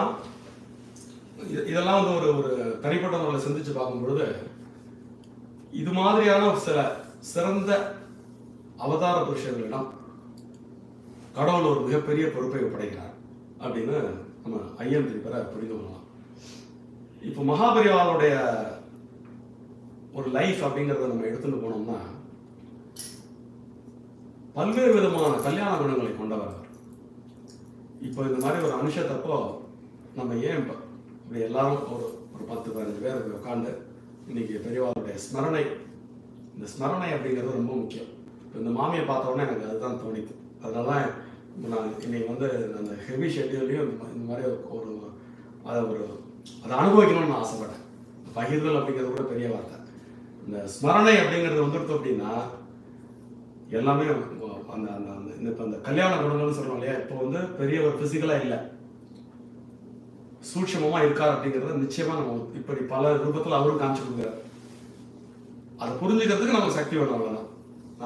நான் இருக்கேன், நீ கூப்பிட்டா வருவேன், நீ நினைச்சா அந்த இடத்துல நிற்பேன், நீ நினைக்கிறத உனக்கு பக்கத்துல இருந்து சப்போர்ட் பண்ணுவேன் அப்படிங்கிறத அவர் பல்வேறு ரூபத்தில் நமக்கு சொல்லிட்டு இருக்கார். அதை புரிஞ்சுக்கிறவாளுக்கு அந்த கனெக்ஷன் அப்படியே ஸ்ட்ரென்த் ஆகி மேலே போகும். இப்போ இந்த மாதிரி அனுஷ பூஜை அப்படிங்கிறது நம்ம கொண்டாடுறதுனுடைய நோக்கத்தை நான் சொல்றேன். கொண்டாடுறது அப்படிங்கிறது ஒண்ணு பக்தி, தொடர்ச்சியா ஒன்றை நினைத்து இருந்தால் மட்டும்தான் அதோட உறவு அப்படிங்கிறது பலப்பட்டு போகும்.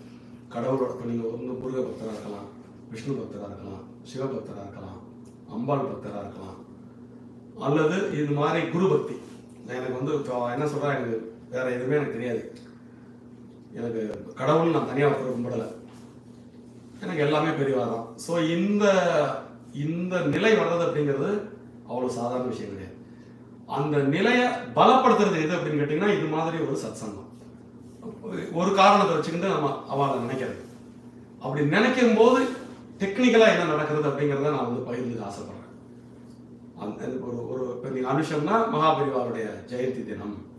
இன்னைக்கு நம்ம வந்து மகாபெரிவாளை விழுந்து வணங்கி ஒரு ஸ்தோத்திரம் பாடி அவர் முன்னாடி ஒரு பாட்டு பாடி அவரை நம்ம நினைக்கிறோம் அப்படின்னு நினைக்கும் பொழுது உள்ளுக்குள்ள என்ன நடக்குது அப்படின்னா ஒவ்வொருத்தரும் ஒவ்வொரு விதமா நம்ம புரிஞ்சுப்போம் இல்லையா. மகாபெரிவார்னா யார்? ஒருத்தர் சிம்பிளா ஒரு காஞ்சி மடத்தினுடைய பீடாதிபதி, நமக்கு எல்லாருக்கும் குருநாதர். அப்படி சிம்பிளா சில பேர் புரிஞ்சு வச்சிருப்பா. இன்னொரு விதத்துல அவர் அந்த நீண்ட நெடிய அவருடைய வாழ்க்கை பயணத்துல அவர் என்னெல்லாம் செஞ்சார், என்னெல்லாம் நமக்கு ப்ரீச் பண்ணார் அப்படிங்கிறது ஞாபகத்துக்கு வரும். இதெல்லாம் எப்படி அவர் சாதிச்சார் அப்படிங்கிற இன்னொரு டைமென்ஷன் இருக்கு. இப்போ நீங்க பெரியவர் சாதிச்சதை நான் 2-3 வரிகள் சொல்றேன். பெரியவர் பிறந்த காலகட்டமும் அவர் வளர்ந்த காலகட்டம், அவர் பீடாதிபதியா இந்தியாவில் குறிப்பாக நம்ம தமிழ்நாட்டில் இருக்கோம்.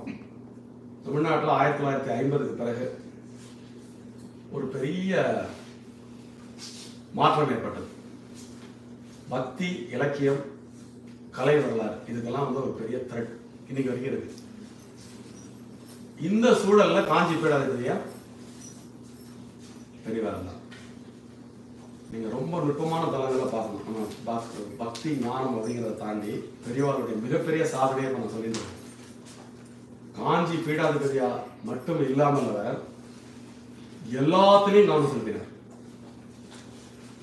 அரசியலிலும் கவனம் செலுத்தினார், ஆன்மீகத்திலும் கவனம் செலுத்தினார், மடத்தை சரியான பாதையில எடுத்துட்டு போறதுலையும் கவனம் செலுத்தினார். இதை தாண்டி அடியன் ஒரு வரலாற்று மாணவன் அப்படிங்கிற முறையில வரலாறுல அவர் எவ்வளவு கவனம் செலுத்தினாருங்கிறது நிறைய பேருக்கு தெரியாது. நம்ம தமிழகத்துல இந்தியா பூரா கம்பேர் பண்ணும்போது தமிழ்நாட்டில் ஆலயங்கள் ரொம்ப அதிகம். குறைந்தபட்சம் 50,000 கோயில் உண்டு, 50,000 கோயில்கள். அந்த கோயில்கள் தான் நம்முடைய வரலாற்றை சொல்லக்கூடிய கருவூலங்கள். அந்த கோயில்களிலிருந்து கண்டெடுக்கப்பட்ட கல்வெட்டுகள் கூறக்கூடிய வரலாறுல இருந்து தான் தமிழக வரலாறு, தமிழகத்தின் ஆன்மீக வரலாறு எல்லாம் எழுதப்பட்டது. இதுல பெரியவாளுக்கு ஒரு பெருமை உண்டு. 1947க்கு பிறகு போஸ்ட் இண்டிபெண்டன்ஸ்ல இருந்து கிட்டத்தட்ட 1990 வரைக்குமே ஒவ்வொரு வருடமும் annual report of Indian epigraphy அப்படின்னு ஏஎஸ்ஐ ஒரு ரிப்போர்ட் ஒன்று கொடுக்கும். அந்த ரிப்போர்ட்டை அவர் வாசிப்பார். இது நிறைய பேருக்கு தெரியாது. எனக்கு எப்படி தெரியும் அப்படின்னு கேட்டா, சூப்பரண்டிங் ஆர்கியாலஜிஸ்ட் இருந்த நாகசாமியோட பழகக்கூடிய வாய்ப்பு எனக்கு கிடைச்சது. நாகசாமி பெரியவாளுடைய ஒரு அத்தியந்த சிஷ்யரும் கூட. அவர் தமிழ்நாட்டுடைய சூப்பரண்டிங் ஆர்கியாலஜிஸ்டா இருந்தார். அவர் என்கிட்ட சொன்ன தகவல், பெரியவா சொல்லி நான் சில கோயில்களுக்கெல்லாம் போய் கல்வெட்டு பார்த்தேன் அப்படின்னு. இது வெளி உலகத்துக்கு தெரியாத ஒரு அதிசயமான செய்தி. அப்படி அவர் பார்த்த 2-3 கோயில்களை பற்றி என்னிடம் பகிர்ந்து கொண்டார். குறிப்பா மருதானூர் பக்கத்தில் இருக்கக்கூடிய ஒரு கோயில், ஒரு சிவன் கோயில், ஒரு 1000 வருஷத்து கோயில். Nagaswamy superintending archaeologist. அவருக்கு இந்த லிஸ்ட்லாம் தெரியும். அவர் தேடி தேடி போய் நிறைய கோயில்களை பார்த்து கல்வெட்டு கண்டுபிடிச்சு நிறைய புத்தகங்கள் எழுதியிருக்கார். அவர் தூர பெரியவா சொன்னாலாம், இந்த மருதானந்தூர்ல அது ஒரு 1000 வருஷத்து கோவில், அங்க சில கல்வெட்டு இருக்கிறதா எனக்கு மனசுல படுறது, போய் பார்த்துட்டு வாங்க அப்படின்னாராம். இவர் போய் மருதானந்தூர் போய் ஃபுல்லா பார்த்து சில புதிய கல்வெட்டுகளை கண்டுபிடிச்சிருக்காரு. மருதாநல்லூர் அவர் 2-3 ஊர் அது மாதிரி சொன்னார். பெரியவா சொல்லி அவர் போய் கல்வெட்டுகளை, புதிய கல்வெட்டுகள் கண்டுபிடிச்சு புதிய செய்திகள். அவர் இந்த அளவுக்கு அவருடைய டோப்போகிராஃபி பிளஸ் அந்த கோயிலுடைய காலம் இதெல்லாம் பெரியவாளுடைய மைண்ட்ல. இந்த இடத்துல ஒரு 1000 வருஷத்து கோயில் இருக்கு, இது ஒரு 1500 வருஷம் கோயில், இது இன்னும் வெளியிலேயே வரல, நீ அங்க போ, உன்னோட டீம் அழைச்சிட்டு போ, அங்க உள்ள கல்வெட்டெல்லாம் கண்டுபிடி, அதெல்லாம் வெளி உலகில் தெரியப்படுத்து அப்படின்னு சொல்லி ஒரு பக்கம் வரலாற்றை வளர்த்தார் அப்படிங்கிற செய்தி நிறைய பேருக்கு தெரியாது. எவ்வளவு பெரிய பணி நீங்க யோசிச்சு பாருங்க. இது ஒரு பக்கம்.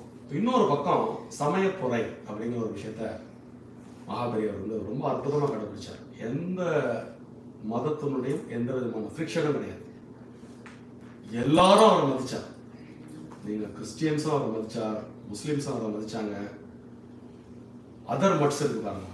உதாரணத்துக்கு திருவாவூர்துறை, திருப்பனந்தாள், மதுரை ஆதீனம், இது மாதிரியான மற்ற மடாதிபதிகளும் பெரியவரை ரொம்ப மதிச்சாங்க. என்ன காரணம்னா அவர் அந்த இன்க்ளூசிவ், யாரையும் குறை சொல்ல மாட்டார், எல்லாத்தையும் ஏற்றுப்பார், எல்லாத்துலயும். அது எப்படி வேலை செய்யறது?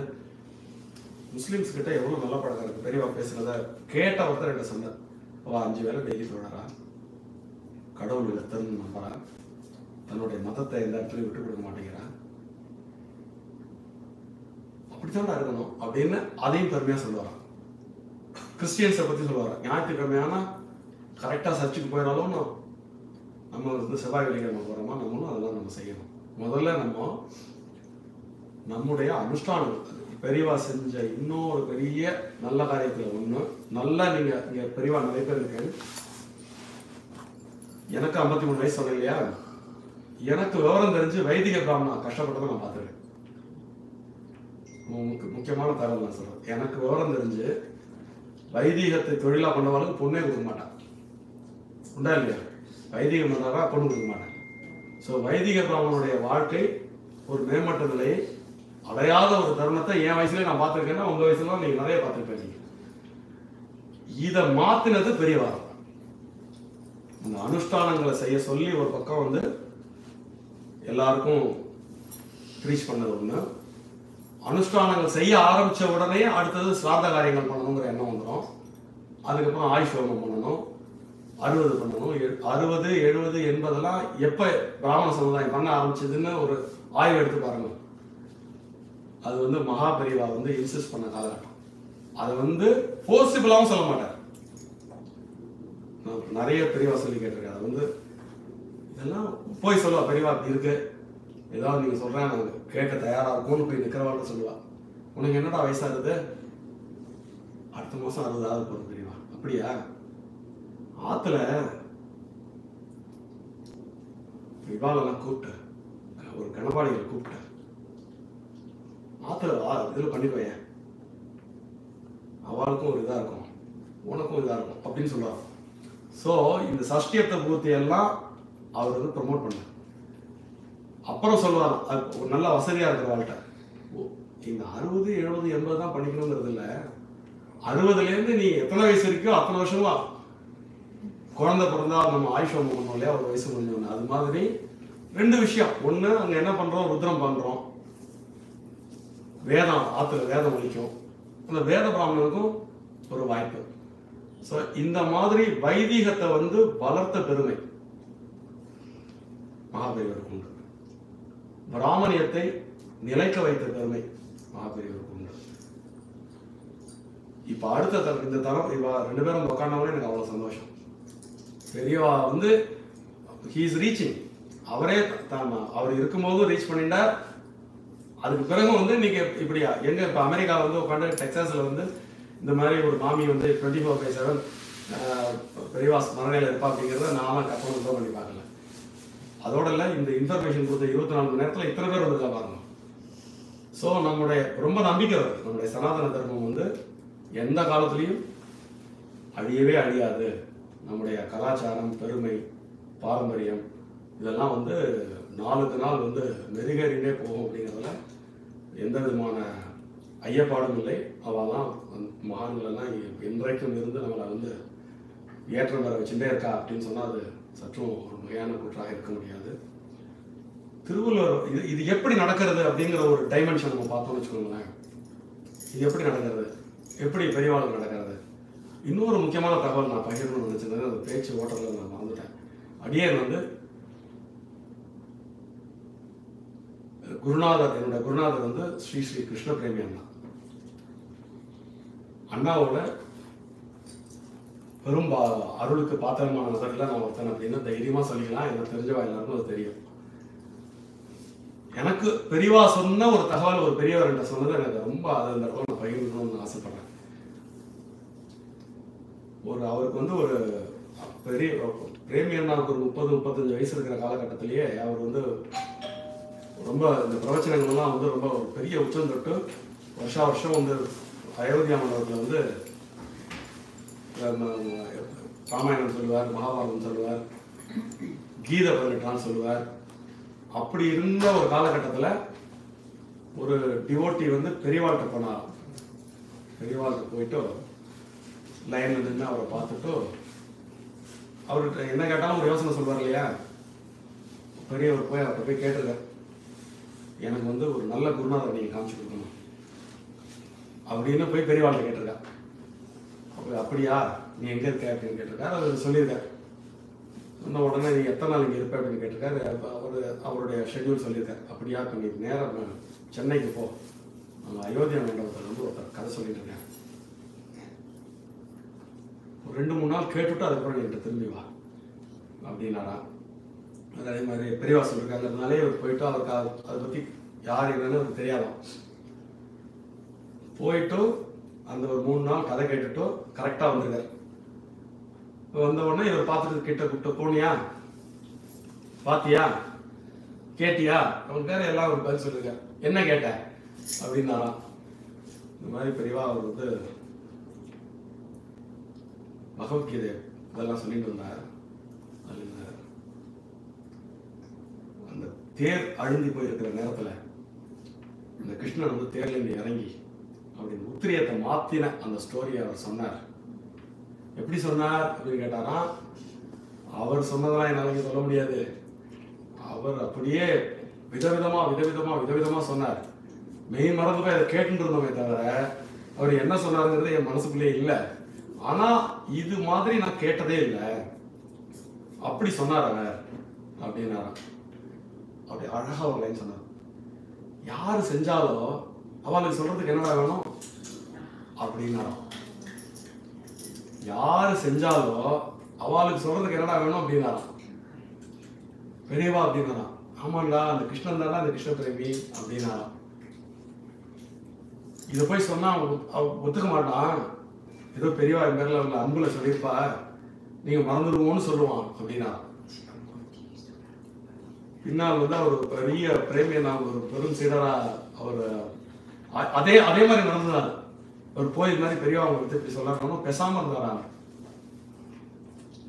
பெரியவா திரும்ப கேட்டாலும் பெரியவா ஏதோ அவர் அன்பால சொல்லியிருக்காரு, நான் ஒரு சாதாரண பிரவச்சனை கட்டா அப்படின்னா.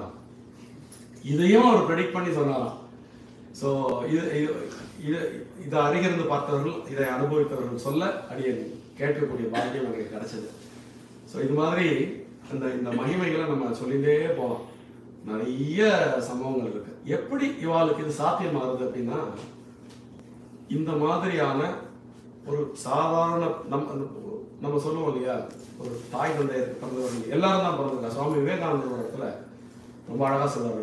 அவருடைய ஞான யோகம் அப்படின்னு ஒரு புத்தகம், ராஜயோகம்னு ஒரு புத்தகம் இல்லை, அடியன் ராஜயோகம்ங்கிற புத்தகத்தை வாசிச்சிருக்கேன்.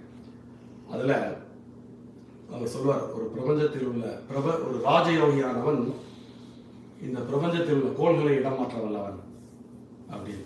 இப்போ உடனே சரி, நமக்குலாம் இது ஒரு யாரையோ பத்தி சொல்றாரு எல்லாம் நமக்கு இல்லை அப்படின்னு நம்ம நினைச்சிட்டு இருக்கும் போதே அடுத்தவர் சொல்றார், யார் ராஜயோகி அப்படின்னு. உடல், மனம், அறிவு, உயிர். உடல், மனம், அறிவு, உயிர் உள்ள எவருமே ராஜயோகி ஆகலாம். அப்போ நம்ம எல்லாருக்கும் இருக்குல்ல, இது இல்லாத யாராவது இருக்கா உலகத்துல? யாருக்காவது இந்த 4ல ஏதோ ஒன்று இல்லாம இருக்கா? உடல், மனம், அறிவு, உயிர், இந்த 4 எல்லாருக்கும் இருக்குல்ல. அப்ப எது ஒருத்தருடைய வாழ்வையும் இன்னொருடைய வாழ்வையும் தீர்மானிக்கிறது? ஒருத்தரோட லைஃப் குளோரிஃபைடா இருக்கு, ஒருத்தரோட லைஃப் வந்து நிறைய துன்பங்கள் நிறைந்ததாக இருக்கு, குழப்பங்கள் நிறைந்ததாக இருக்கு.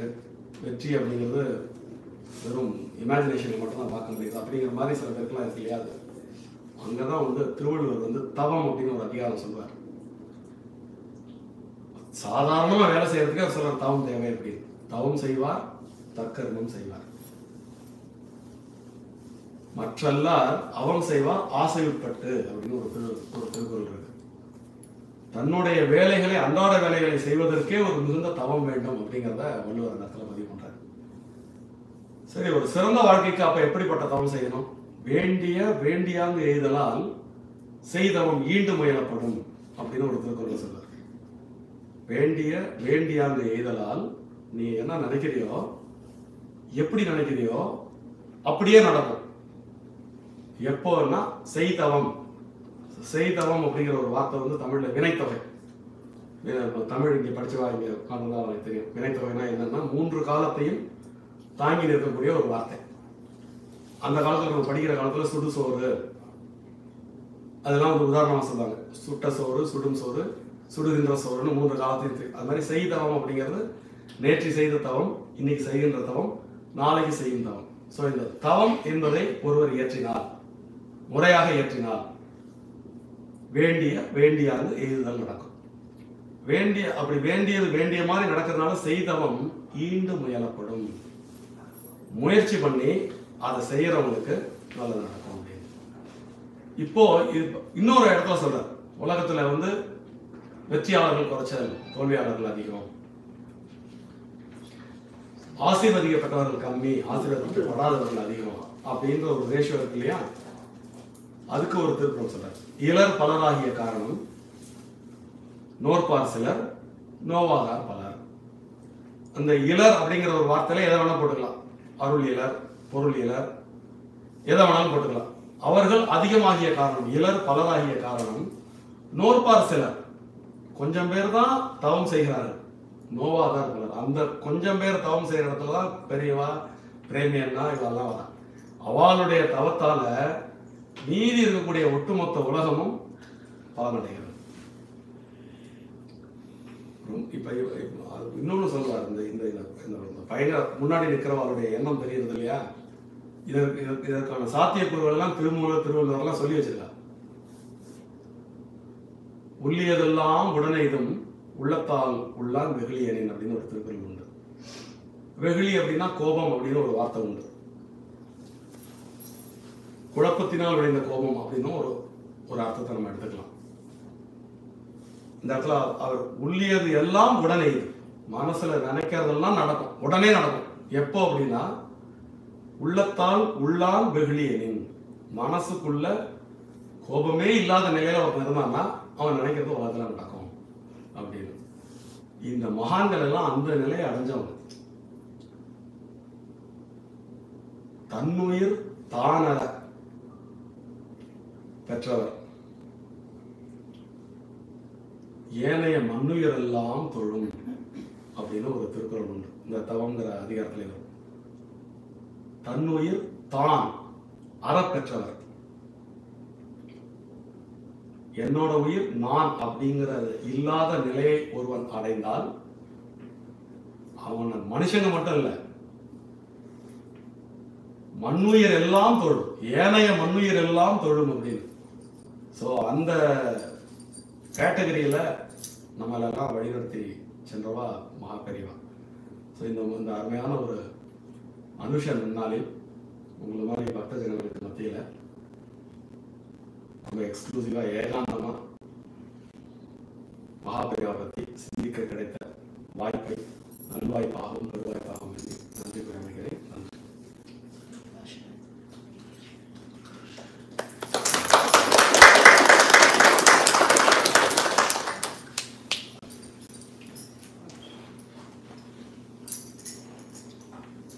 உங்க பாடல் வியூ விடுறதா இல்ல.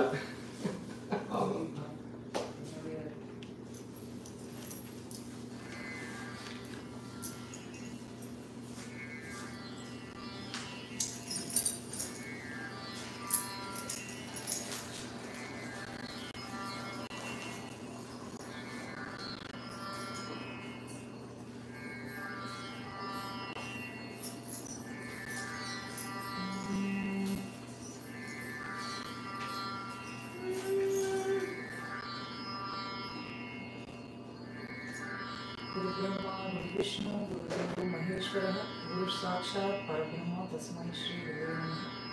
हर हर शंकर जय जय शंकर कांची शंकर कामकोटि शंकर। पुण्यम ஒரு கோட்டி புரிந்தேனோ,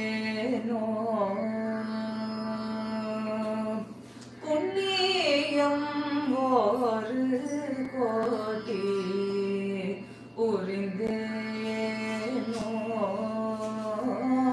நான் புண்ணியம் ஒரு கோட்டி புரிந்தேனோ,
புரிந்தேனோ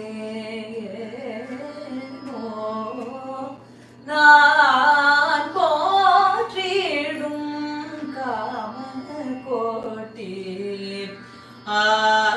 ஆச்சார்யார் அருள் பெற புண்ணியம் ஒரு கோட்டி புரிந்தேனோ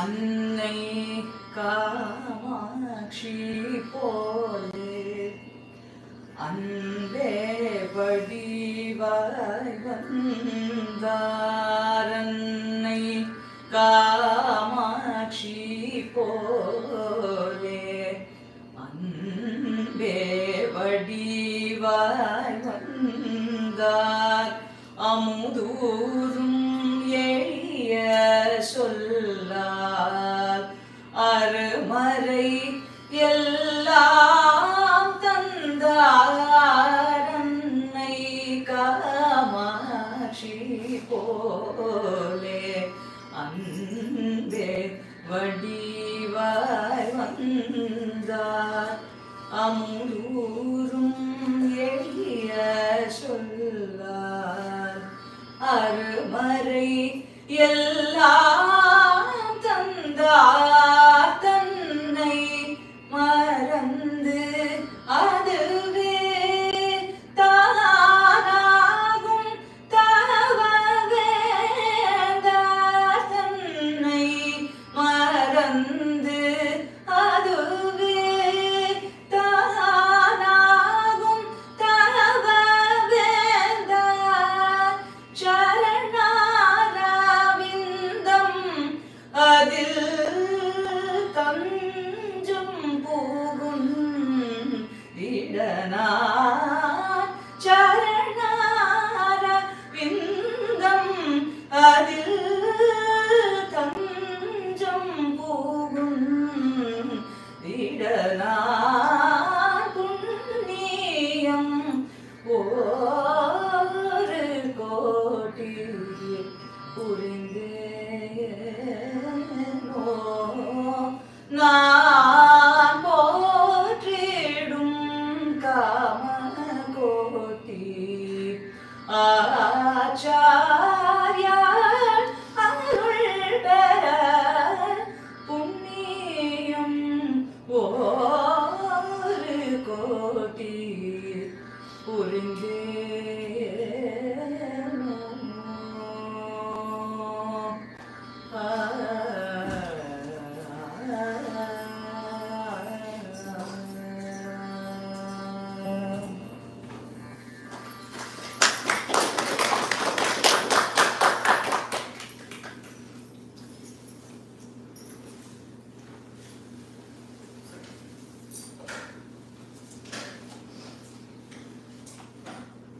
மகிழ்ச்சியான தருணம், நெகிழ்ச்சியான தருணம், நிறைவான தருணம்.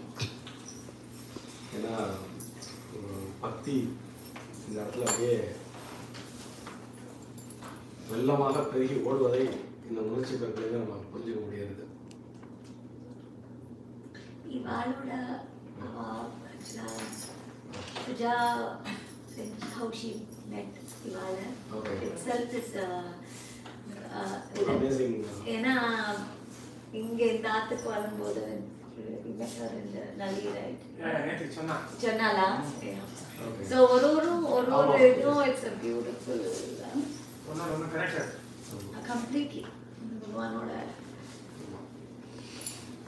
ஹானஸ்ட்லி ஸ்பீக்கிங் நான் வந்து இத்தனை பேர் இந்த குறைஞ்ச நேரத்தில் வருவாங்கிறத நான் எதிர்பார்க்கவே இல்லை ஆக்சுவலாக. ஸோ அதுவே ஒரு மகிழ்ச்சி. ஸோ அந்த பெரியவா எப்படி வந்து எல்லாரையும் கனெக்ட் பண்ணிட்டு இருக்கா, எப்படி அவங்கெல்லாம் சங்கல்பிச்சாலே போகும்.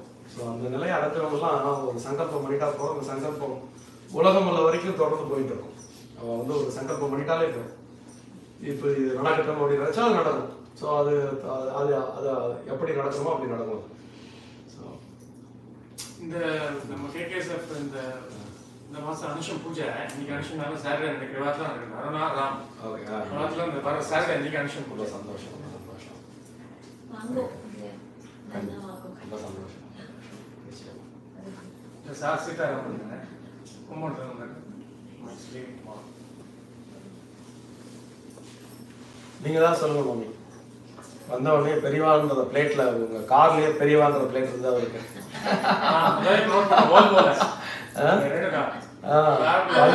பர்த்டே கிஃப்டா அது வாங்கிட்டா.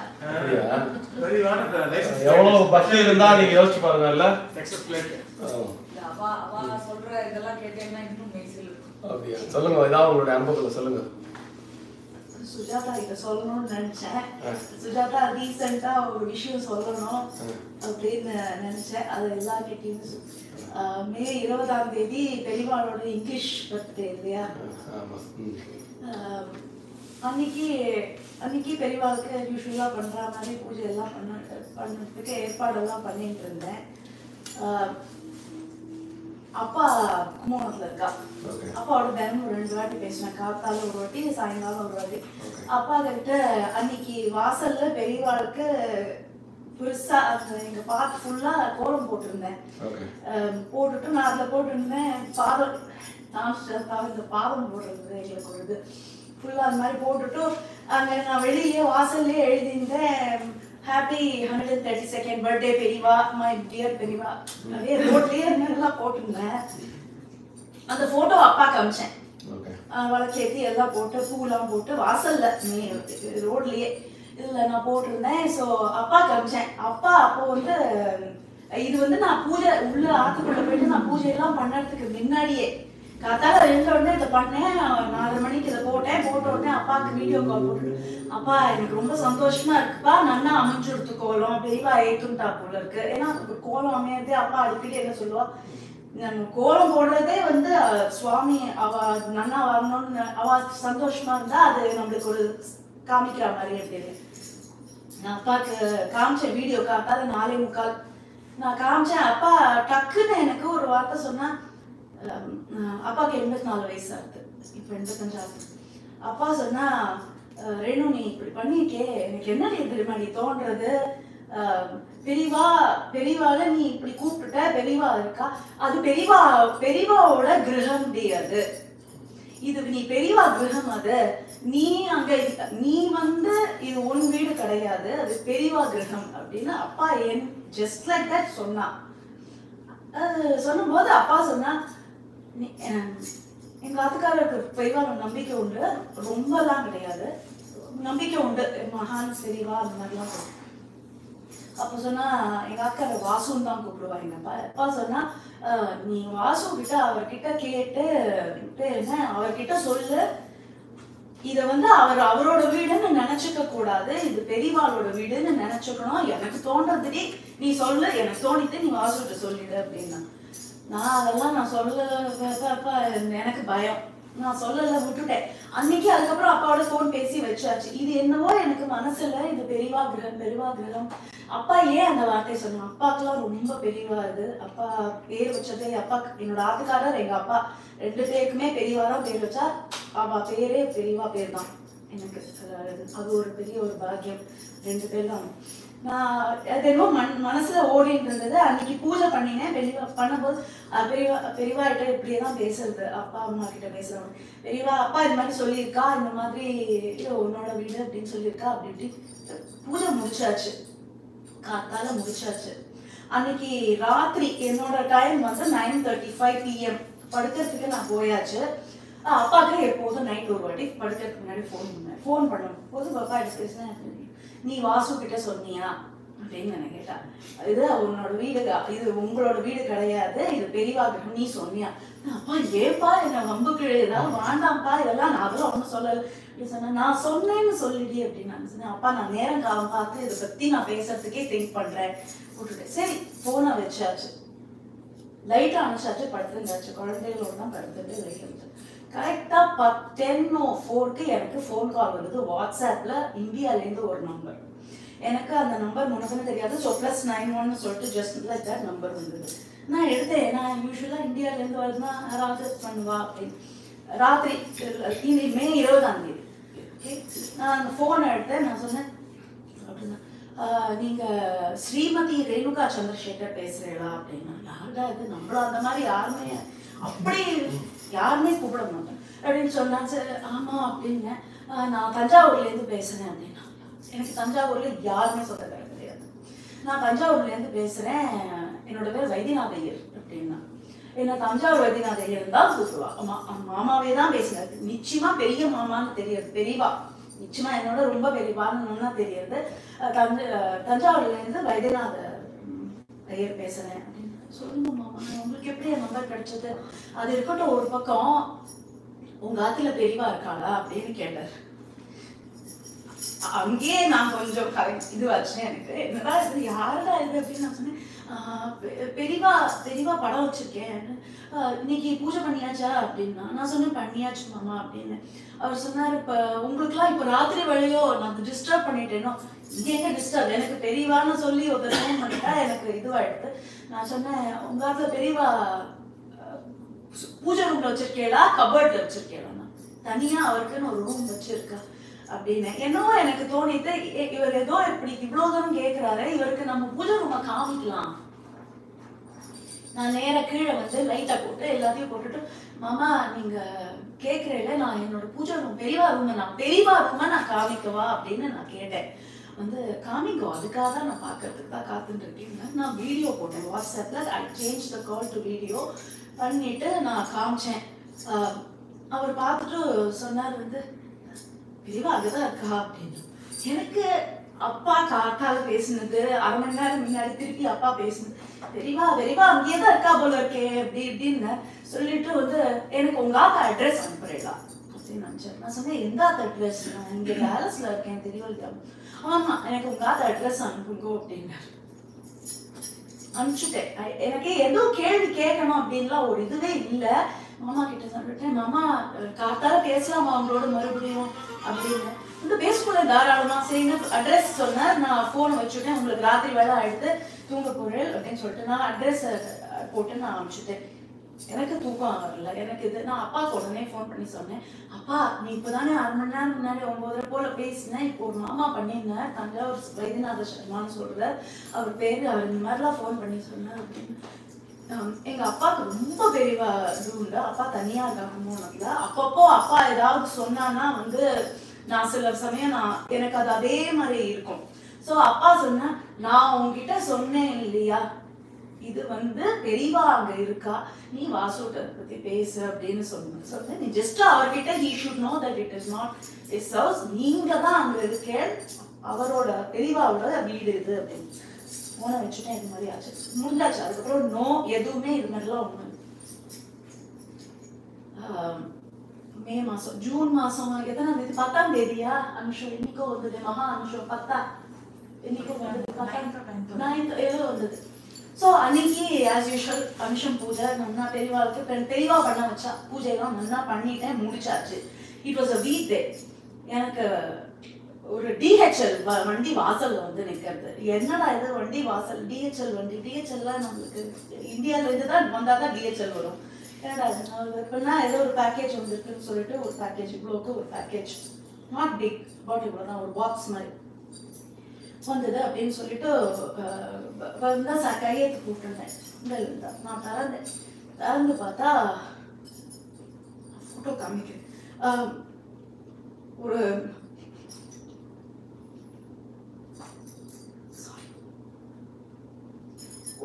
பிராஸ் மெட்டல் பிளாக் அது போட்டு மகா பெரிய தமிழ்ல போட்டு வந்திருக்கு. அது பார்த்த அதிக அனுஷம் வந்து நான் எனக்கு பார்த்த உடனே அந்த கவர் இது பண்ண வைத்தியநாதர் இந்த மாதிரி போட்டிருக்கு, Vaidyanatha Sharma so and so கூட தஞ்சாவூர் இந்தியா அப்படின்னு சொல்லிட்டு தான் வந்திருக்கு. நான் சொல்லிட்டு எனக்கு என்ன இது வந்திருக்கேன்னு சொல்லிட்டு நான் உடனே அவருக்கு ஃபோன் பண்ணேன். அந்த மாமாக்கு இட் வாஸ் நைட் டைம், அவர் ஆன்சர் பண்ணல. அந்த நம்பர் லிங்க் போயிட்டே முடிஞ்சிருக்கு. அப்படியே இருந்துச்சு. எனக்கு என்ன பண்றதுன்னு தெரியல. எங்க ஆத்துக்கார ராத்துல இல்ல, இவ குழந்தைகள் தான் இருந்தா, எனக்கு என்ன பண்றதுன்னு தெரியல.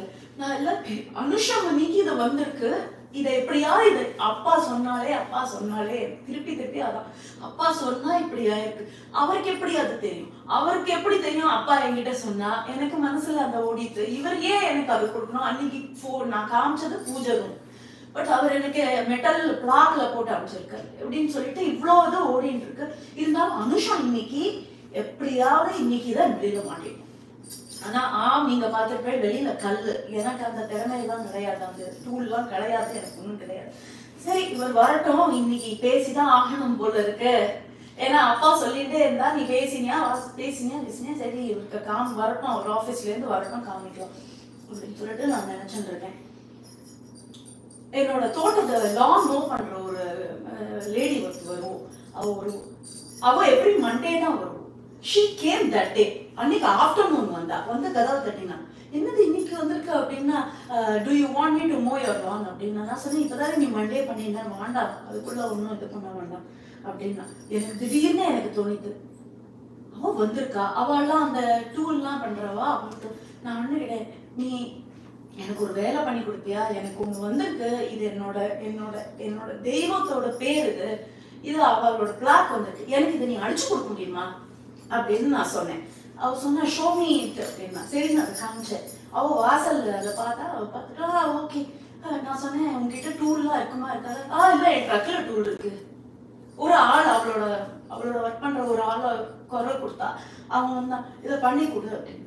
சரி நீ பண்ணி கொடுத்துட்டு பண்ணி போட்டுட்டா, அனுஷத்தன்னைக்கு போட்டுட்டா. எனக்கு அப்படியே அவளுக்கு எதிர நின்றுட்டு அவ சொல்றா என்ன வயோ நான் என்னோட காட் இது அவரோட ஹவுஸ்ல நேம் பண்ணிருக்கு, எனக்கு சர்ப்ரைஸா வந்திருக்கு அப்படி இப்படின்னு நான் அவகிட்ட சொல்லிட்டு இருக்கேன். நான் அவகிட்ட சொல்லிட்டு இதுக்கு நான் உனக்கு எவ்வளவு காசு கொடுக்கணும் அப்படின்னு. யாரு இந்த ஊர்ல எனக்கு தெரியாது, அமெரிக்கால யாருமே எதுவும் காசு கொடுக்காம யாரும் எந்த வேலையும் பண்ணிக்கிறது இல்லை, ஒண்ணுமே பண்ண மாட்டான். அவ சொன்னா you said it is your God. அவ சொன்னா you said it is your God's name. I am doing work in your house. How can I take money? இல்ல அப்ப இதெல்லாம் பெரியவா ஏதோ பண்ணிருக்கா. நீங்க சொன்ன மாதிரி அவர் நினைச்ச எல்லாம் May 20th இங்கிலீஷ் பர்த்டேக்கே அவர் பேச வச்சுட்டு, அப்புறம் அனுஷத்துக்கு வர வச்சுட்டு, அனுஷத்துக்கு அந்த லேடிய மத்தியானத்துக்கு வரணும். அவ திங்கக்கிழமை தானே வந்தா, அவ்வளோ அப்ப பின்ன இதெல்லாம் தான் பண்ணிக்கணும் இது பண்ணிக்கணும்னு அவர் தீர்மானிச்சதுனால தானே அவர் பண்ணிட்டு இருக்கு. எனக்கு அன்னைக்கு அப்படியே இதுவா எடுத்து அவர் ஆபீஸ்ல இருந்து வந்தார். நான் அவர்கிட்ட சொன்னேன் ஃபர்ஸ்ட் வரும்போது என்ன ஏதோ புதுசா போட்டுட்டேன், ஏதோ பெரியவா அதை போட்டுட்டேன், அனதர் அடிஷன் அப்படின்னு. நான் சொன்னேன் நீங்க வாங்க, நான் உங்ககிட்ட ஒரு சொன்னேன் இந்த மாதிரி அப்பா சொன்னா, அப்பா மெசேஜே அனுப்பிச்சிருந்தா, I want you to name your house after Periyava அப்படின்னு. அப்பா எனக்கு இங்கிலீஷ்ல மே 20ஆம் தேதி அனுப்பிச்சிருந்தேன். நான் எல்லா கதையும் சொன்னேன். நான் சொன்னேன் இந்த மாதிரி அப்பா சொல்றாரு, நீங்க தெரிஞ்சுக்கணும் அப்படின்னு எல்லாம் கேட்டுட்டார். எல்லாம் 2 அன்னைக்கு ஒன்றும் பேசல. 2 நாள் கழிச்சு எனக்கு சொல்றாரு, அவர் எங்க ஆக்காரர் சொல்றாரு, எனக்கு சொப்னத்துல பெரியவா வந்தா அப்படின்னா.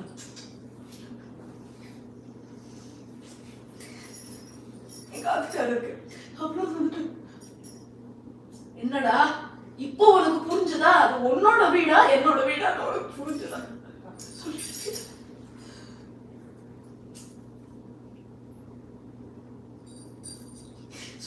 தெரியும்.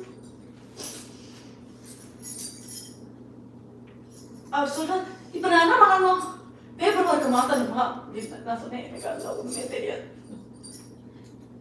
நம்ம இருக்கிற வரைக்கும் இந்த ஆத்துல இருக்கிற வரைக்கும் தெளிவா வீடு அவ்வளவுதான். அப்பா சொன்னா நான் சொன்னேன்னு மட்டும் சொல்ல அவர் தெரிஞ்சுக்கணும். இதெல்லாம் ஏன் வந்து எனக்கு இது ஒரு ரொம்ப ஒரு அல்ப விஷயமா இருக்கலாம், ஆனா எனக்கு வந்து எங்க ஆத்துக்காரர் மூலமா இது பெரியவா இந்த மாதிரி பண்றது ரொம்ப பெரிய விஷயம். ஏன்னா எங்க ஆத்துக்காரர் is still in the process. Periyava மேல இன்னும் நம்பிக்கை வருது, இன்னும் பண்றதுலாம் he still in the process in the making. So அதனால நிறைய அதுக்கு நிறைய பேதம்லாம் இருக்கு. அதனால எங்க ஆத்துக்காரருக்கு அவர் வந்து தரிசனம் கொடுத்து இதை திருப்பி அவர் அந்த மாதிரி ஒரு ஊர்ஜிதப்படுத்தி இருக்காரு அப்படிங்கிறது எனக்கு ரொம்ப ரொம்ப பெரிய விஷயம். அதாவது கொஞ்சம் தான் கிடையாது, ரொம்ப பெரிய விஷயம். இன்னொன்னு ஆனா இப்பதான் வந்தோடனே சொல்லியிருந்தேன், இந்த வண்டி முன்னாடி என்கிட்ட கிடையாது. இன்னும் இது சேம் மெரூன் கலர்ல டொயோட்டா. போன வருஷம் கணேச மாமா வந்த போது இருந்தது. இந்த லைசன்ஸ் பிளேட் அப்பவே அது பண்ணியாச்சு. போன வருஷம் சங்கர ஜெயந்திக்கு எங்க ஆத்துக்காரர் எனக்கு பித்தாட்டம் ஒரு கேன்னு சொல்லிட்டு எனக்கு அந்த லைசன்ஸ் பிளேட் பண்ணி கொடுத்தாரு, கிஃப்டா பண்ணி கொடுத்தாரு. So it was okay. இப்போ பிப்ரவரியில 10th முடிஞ்சுட்டு 16th தான் மயிலாப்பூர் பெரியவா கோயில் கும்பாபிஷேகம் முடிஞ்சுட்டு நாங்கெல்லாம் வந்தோம். பிப்ரவரியில வந்ததுக்கு அப்புறமா எண்ட் ஆஃப் ஃபெப்ல வி காட் அ லெட்டர். இந்த மாதிரி டொயோட்டாலேருந்து சர்டன் வெஹிக்கிள்ஸ்லாம் வந்து ரீகால் ஏதோ. ஸோ நீங்க வண்டி எடுத்துட்டு டீலர்ஷிப்க்கு வாங்கும் அப்படின்னு சொல்லிட்டு, புது வண்டி தான், ஏன்னா லாஸ்ட் ஜனவரியில தான் அது வாங்கினது. ஸோ இந்த மாதிரி சொல்லியிருக்காளேன்னு சொல்லிட்டு இது பண்ணிட்டு போயாச்சு. டீலர்ஷிப்க்கு போனோம். அவ சொன்னா இந்த வண்டியை நீ இனிமே ஓட்ட முடியாது. எனக்கு அது அங்கேயே நான் அழுதேன் டீலர்ஷிப்க்கு. ஏன் அப்படின்னா அதுவும் சுஜா தெரியும், அந்த முன்னாடி அந்த ரெட்டு வண்டி பெரியவான லைசன்ஸ் பிளேட் போட்ட வண்டியில பெரியவா பாதுகா வந்தது. நான் ஓட்டின்னு போற அந்த பாக்கியம் கிடைச்சது. அதனால எனக்கு அந்த வண்டி மேல எனக்கு ஒரு கனெக்ஷன் இருந்தது. அவ டீலர்ஷிப்ல வந்து இந்த வண்டியை you have to get rid of it. ஏன்னா நாங்களே இதை வந்து வி ஹாவ் டு இது பண்ணணும், ரீகால் பண்ணணும். என்ஜின் ஃபெயிலியர் கம்ப்ளைண்ட் இருக்கு, ஸோ இட்ஸ் நாட் சேஃப் அப்படின்ட்டு இவர்கிட்ட சொன்னேன். இவர் சொன்னார், ஐயோ இப்போதான் எல்லாம் வாங்கியிருக்கோம், என்னது இப்போ திருப்பி செலவு, என்னது என்ன பண்றது அப்படி இப்படின்னு. ஸோ அவ சொன்னா கான்டாக்ட் ஆஃபர் பண்ணி ஒரு வாரம் கழிச்சு ஃபோன் பண்ணா அவர் அந்த டீலர்ஷிப் அந்த ஃபெலோ சொன்னா, you will get the full value that you paid for the car minus 1,200 rupees. ஜனவரியில் நீ எவ்வளோ 40,000 something கொடுத்துவாங்க, minus 1,200 rupees you will get the full thing back அப்படின்னு இவர் சொன்னார். அப்ப நான் சரி போ எனக்கு, ஏன்னா எனக்கு அவ்வளோ வருத்தம், எனக்கு பயம், எனக்கு என்னடா அது வண்டி பெரியவான்னு பேர் போட்டு நம்ம பண்ணிட்டோம். பெரியவாத அதுல நான் கூட்டிட்டு போனேன். அது பெரிய நான் அதுல எவ்ரிடே உட்காரும் போது இந்த வண்டியில பெரியவா என்ன ஓட்டிட்டு போறேன், அதுதான் நான் ஓட்டல வண்டி. பெரியவா என்ன ஓட்டிட்டு போறா, எங்களை எங்க இருந்தாலும் பெரியவா தான் ஓட்டிட்டு போறா, அப்படிதான் நான் சொல்றேன். தெரிஞ்ச பெரியவா எங்களை ஜாகிரதையா போயிடுச்சு, நீ பாத்துக்கோ அப்படின்னு. எவ்வளவு கூட இந்த சமயம் சிரிப்பா, என்னமா இது அப்படின்னு சொல்லிட்டு. பட் எனிவே அது முடிஞ்சிருக்கு. அவங்க வந்து ஃபுல் பேமெண்ட் minus 1,200 rupees செக்கா கொடுத்தான். நான் சொன்னேன் இப்ப என்ன பண்றது. அவர் சொன்னேன், எனக்கு இப்ப திருப்பி வண்டி எல்லாம் வாங்குறதுக்குலாம் எனக்கு டைம் கிடையாது, I don't have the time, 10 டீலர்ஷிப்லாம் போய் பண்றதுக்கு அதெல்லாம் இது இல்லை, நேரம்லாம் இல்லை அப்படின்னு சொல்லிட்டு சரின்னு விட்டுட்டோம். ஒரு 3-4 மாசம் அப்படியே இருந்தது. பேங்க்ல அவர் போட்டு வச்சாரு, அப்படியே இருந்தது. எங்க நாத்தனார் வந்து நியூஜெர்சி போயிட்டு வந்தா, மணிமண்டபம்ல போய் பெரியவாளெல்லாம் பார்த்துட்டு வந்தா. பார்த்துட்டு கோவில் போயிட்டு வந்தா. கோவில் போயிட்டு வந்த போது எங்க ஆத்துக்காரர் வந்து பார்த்துட்டா, இந்தியால இருந்து வர வழியில போயிட்டு வந்தா. வந்து பார்த்துட்டு அப்ப சொன்னா, டே இந்த மாதிரி நீ ராஜு இந்த மாதிரி ஒரு வண்டி இந்த மாதிரி ஆயிடுதுன்னு நீ சொன்னியே, புதுசா நீ வண்டி வாங்கினியா இல்லையா? ஏன்னா பழைய வண்டி அது ஒரு பெரிய கதை. அது பெரியவா வண்டி, பெரியவா வண்டி இன்னும் ஆத்துல தான் வச்சிருக்கேன், அது ஓடாது, பட் இன்னும் ஆத்துலயே தான் வச்சிருக்கேன். ஸோ அவர் சொன்ன நாத்தனார் சொன்னா என்னடா பண்ண போற அப்படின்னு கேட்டா, தெரியாது எனக்கு நேரம்லாம் இல்லை அப்படின்னு. சரி நான் அப்படியே 2 நாள் கழிச்சு நாத்தனார் நாத்தின்பேர் ஆத்துக்கார் அதிபேர் அவன் ஃபோன் பண்ணி சொல்றா, ராஜு நான் ஒரு கான்டாக்ட் கொடுக்குறேன், நீ போ வால்வோ டீலர்ஷிப், முன்னாடி வச்சிருந்த வண்டியும் வால்வோ ஸ்டேஷன் வரணும், நீ வால்வோக்கே போ, நான் ஒரு கான்டாக்ட் கொடுக்குறேன், நீ போ, நீ போய் அவளை பார்த்து பேசிட்டு வா அப்படின்னு. சரின்னா அவளை போய் பார்த்தோம். எனக்கு பிடிவாதமா அவர் சொன்னார், வெள்ளை கலர்ல ஒண்ணு இருக்கு, இதை எடுத்துக்கு. எனக்கு முன்னாடி இருந்தது ரெட்டு, அதுதான் பெரியவான்னு பேர் போட்டது. எனக்கு அதே மாதிரிதான் வேணும், எனக்கு அதே மாதிரிதான் வேணும். புது கார்லாம் கிடைக்காது, எனக்கு புதுசெல்லாம் வேண்டாம், எனக்கு அதெல்லாம் வேண்டாம், என் பெரியவா அந்த மாதிரி ரெட்டுல தான் வந்தா எனக்கு அதே தான் வேணும். முன்னாடி வாங்கினது புது டொயோட்டா, அதை வேண்டாம்னு சொல்லிட்டோம். இது பழசுதான், இப்போ செகண்ட் ஹேண்ட் தான், ஏதோ ஒரு 2000 ஏதோ ஒன்று, அப்போ 2022-21 ஏதோ அவருக்கு தான். நான் நீ போகணும் இந்த ரெட்டு. அவ சொன்னா ஒரே ஒரு ரெட்டு தான் இருக்கு, இஷ்டம் இருந்தா வாங்கிக்கோங்க. நேரா ஆத்துக்கு வந்தேன், பெரியவாட்ட குலுக்கி போட்டேன். பெரியவா நீ என்ன சொல்ற, உத்தரவு போட்டு கொடு, நீ எதுவா இருந்தாலும் பண்ணி கொடு. குலுக்கி போட்டேன். இதுதான் சின்னதான் எடுத்து கொடுத்தது, எதையோ ஒன்று எடுத்து கொடுத்தது. என்ன இதை போட்டுக்கோ, நான் இப்ப எழுதினது அப்படின்னா, என்ன இந்த வண்டியில போடு, என்ன இந்த வண்டியில போடாது அப்படின்னு தான். ஏன்னா இது பண்றது எனக்கு என்னோட வண்டி இல்லை, அது பெரியவா வண்டி. அதை போட்டேன். சரின்னு சொல்லிட்டு பெரியவா அதை ஏத்துக்கோ அப்படின்னு சொன்னான். அதை போட்டுட்டாச்சு. அன்னிலேருந்து இன்னி வரைக்கும் பெரியவா தான் என்ன ஓட்டிட்டு இருக்கா, இவங்களை தான் ஓட்டிட்டு இருக்கு. எல்லாமே நடக்கிற ஒரு விஷயமும் பெரியவா தான். இன்னைக்கு வரது சுஜாதாவை நான் கும்பகோணத்துல அவங்க அப்பா எங்க இருக்காரு? என்னது ராகவா வரப்பட மாட்டேங்குது. இதுல இந்த புது கம்மி SRP இது இருக்கு. அது உள்ள ஸ்ரீநகர் காலனி. ஸ்ரீநகர் காலனியில இருக்கு. ஆனாதான் ஸ்ரீவத்சம்னு சொன்ன உடனே எனக்கு ஒரே ஆச்சரியம். ஏன்னா இவாளோட பிளாட் கன்ஸ்ட்ரக்ஷன் பேர் ஸ்ரீவத்சம். ஸ்ரீவத்சம் மாயாபுரி அபார்ட்மெண்ட்ஸ். அதுதான். ஸோ அண்ணா உங்களுக்கு தான் பண்ணியிருக்கா போல இருக்க. இன்னைக்கு கேட்கணும் அப்படின்னு நான் நினைச்சேன். இன்னைக்கு நீங்க சொல்ல சொல்ல எனக்கு இன்னும் இதுவா இருக்குன்னா, நீங்க திம்மக்குடி பத்தி பேசினேன். எங்க அக்கா வாக்கப்பட்ட இடம் திம்மக்குடி. எங்க அக்கா கோயில் கட்டி அக்காவும் அப்படி பேரும் கோயில் சித்திபுத்தி விநாயகர் கோவில் அந்த இது இருக்கு இல்லையா, அந்த பெரிய ரிசார்ட் ஹோட்டல், அதுக்கு அப்படியே பேக்ல அதுதான் சொல்றேன். அந்த ஹோட்டல் அதான் நீங்க அந்த ஹோட்டல் சொல்றீங்க. அப்படியே அந்த ஹோட்டல் ஓட பேக் சைடு ஆடிட்டர் ராதாகிருஷ்ணன் உங்களுக்கு கணேசன் தான்.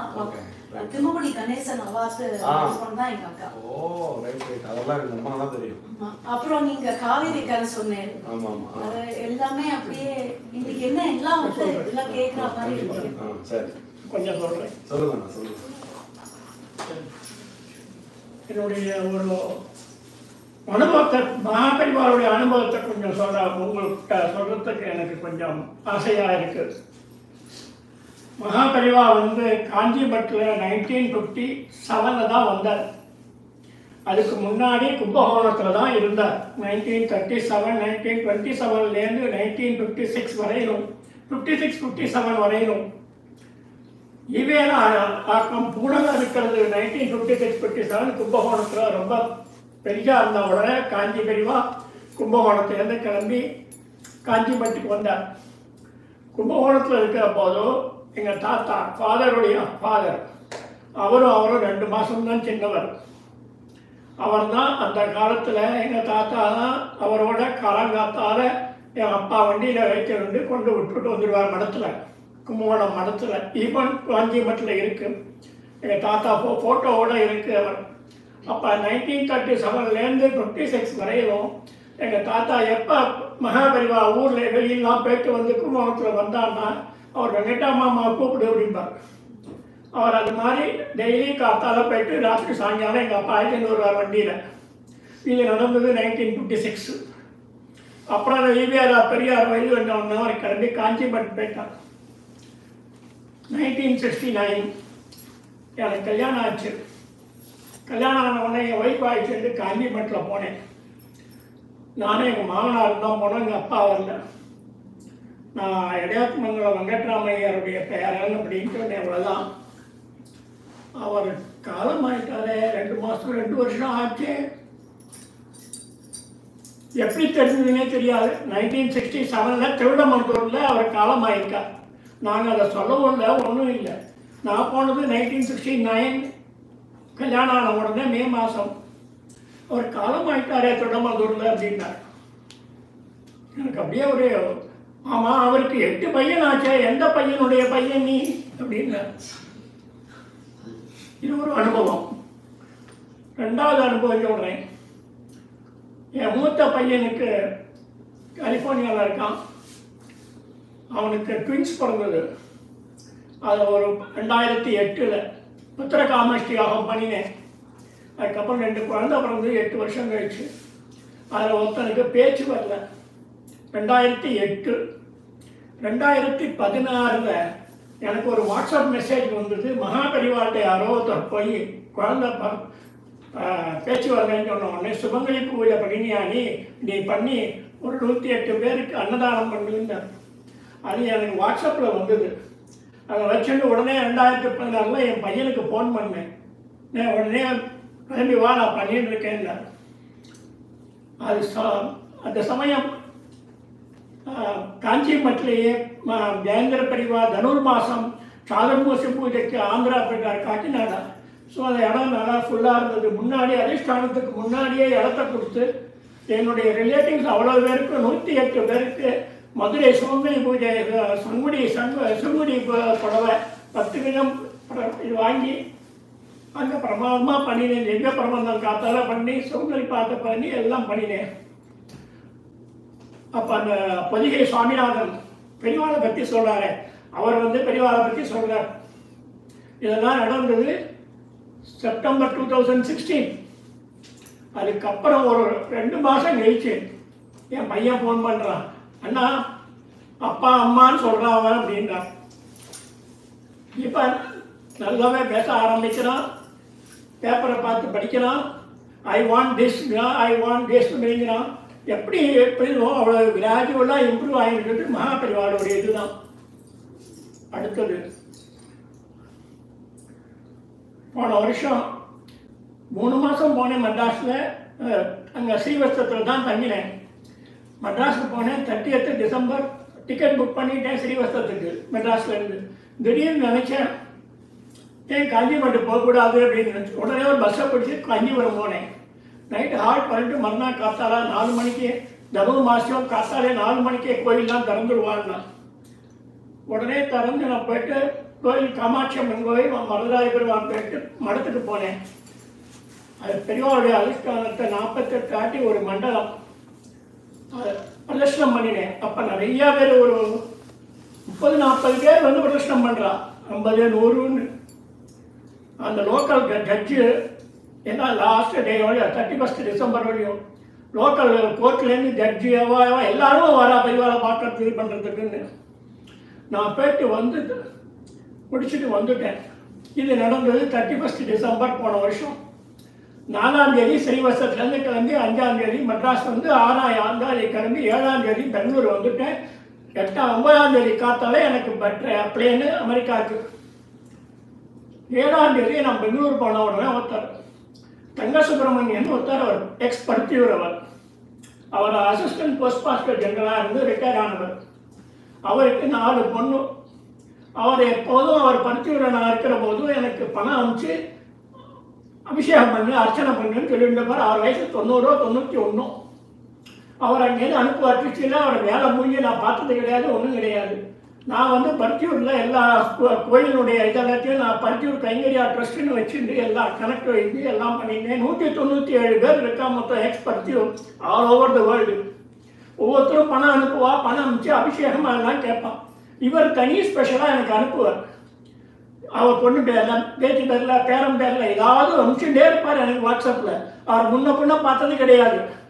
7ஆம் தேதி எனக்கு ஃபோன் பண்ணி, சார் நீங்கள் ஸ்ரீவஸ்தத்தில் இருக்க மெட்ராஸ் வந்து இந்தியா வந்திருக்க எல்லாமே, நீங்கள் ஸ்ரீவஸ்தத்தில் இருக்கலா பருத்தியூரில் இருக்கலா? நான் பெங்களூரில் இருக்கேன்னு.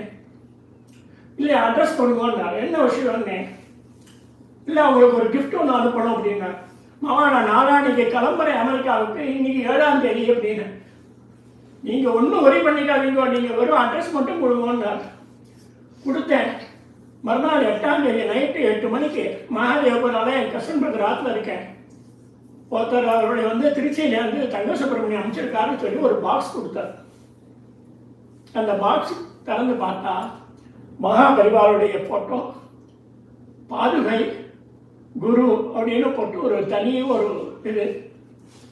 அதை சுஜாதாவோட கூட கொடுத்துருக்கோம்.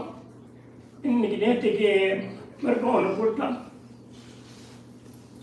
அது என்னமோ நம்ம மகாபரிவாளை போய் காஞ்சிபுரத்தில் பண்ணினது அனுகிரகம் நம்ம பண்ணணும்னு சொல்லி அவர் தங்க சுப்பிரமணியம் எனக்கு அமைச்சிருக்கார்.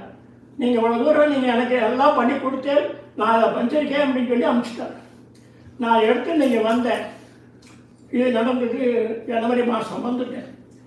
எனக்கு சதாபிஷேகம் பண்ணணும்னு சொன்னான் என் பையன், மூத்த பையன். அதெல்லாம் வேண்டாண்டா பேசாமல் இருக்கு, நான் வயசு 82 இனிமே என்ன அப்படின்னு. ஒரு நாளைக்கு என் பையனுக்கு சாக்ரமெண்டோ மகா பெரியவாளுடைய மண்டலி பஞ்சாட்சரம்னு பேர். அவர் என் பையனுக்கு ஃபோன் பண்ணி, நீங்கள் வெங்கட சுப்பிரமணியனா கலிஃபோர்னியாவில் இருக்கா? நான் சாக்ரமெண்டோவில் வந்து பேசுகிறேன். எங்கள்கிட்ட மகா பெரியவாளுடைய பாதிகையெல்லாம் வச்சுட்டு பூஜை பண்ணலாமா, ருத்ரம் பண்ணலாமா, ருத்ர சமக்கம் பண்ணலாமா அப்படின்னா. என்னைக்கு பண்ணலான்னா இப்போ வெள்ளிக்கிழமை சொன்னார், டே 16.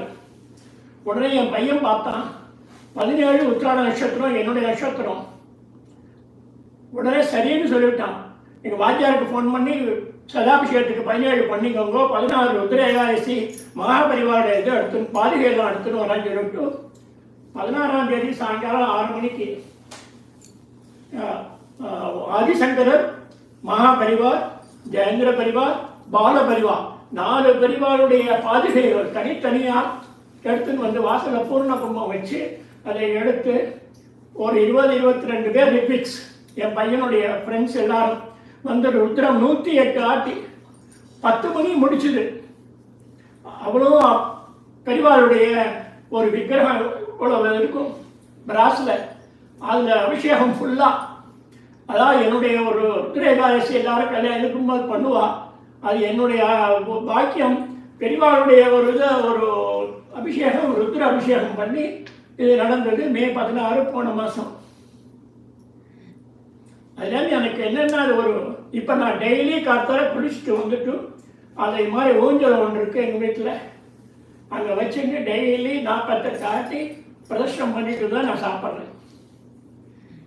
திடீர்னு ஒரு அனுபவம், பெரியவாளுடைய அனுபவம். அதுவும் இப்போ நேற்றுக்கு அங்கேருந்து வந்து ஒரு மாதிரி இன்னைக்கு காத்தால அவர் அங்கே சொல்ல போகிறான்னு சொன்னோடனே என்னடா இவர் இப்போ சத்சங்கம்லாம் பண்ணுவாரா எனக்கு தெரியாமல் இருந்ததே அப்படின்னு சொன்னேன். மாட்டு கொண்டுட்டேன், பாடினாலே அவதான் என் மாட்டுக்கும். அப்புறம் தான் யோசிச்சேன், சரி அவர் தெரிஞ்சிருக்கோவா போகலாம் அப்படின்னு.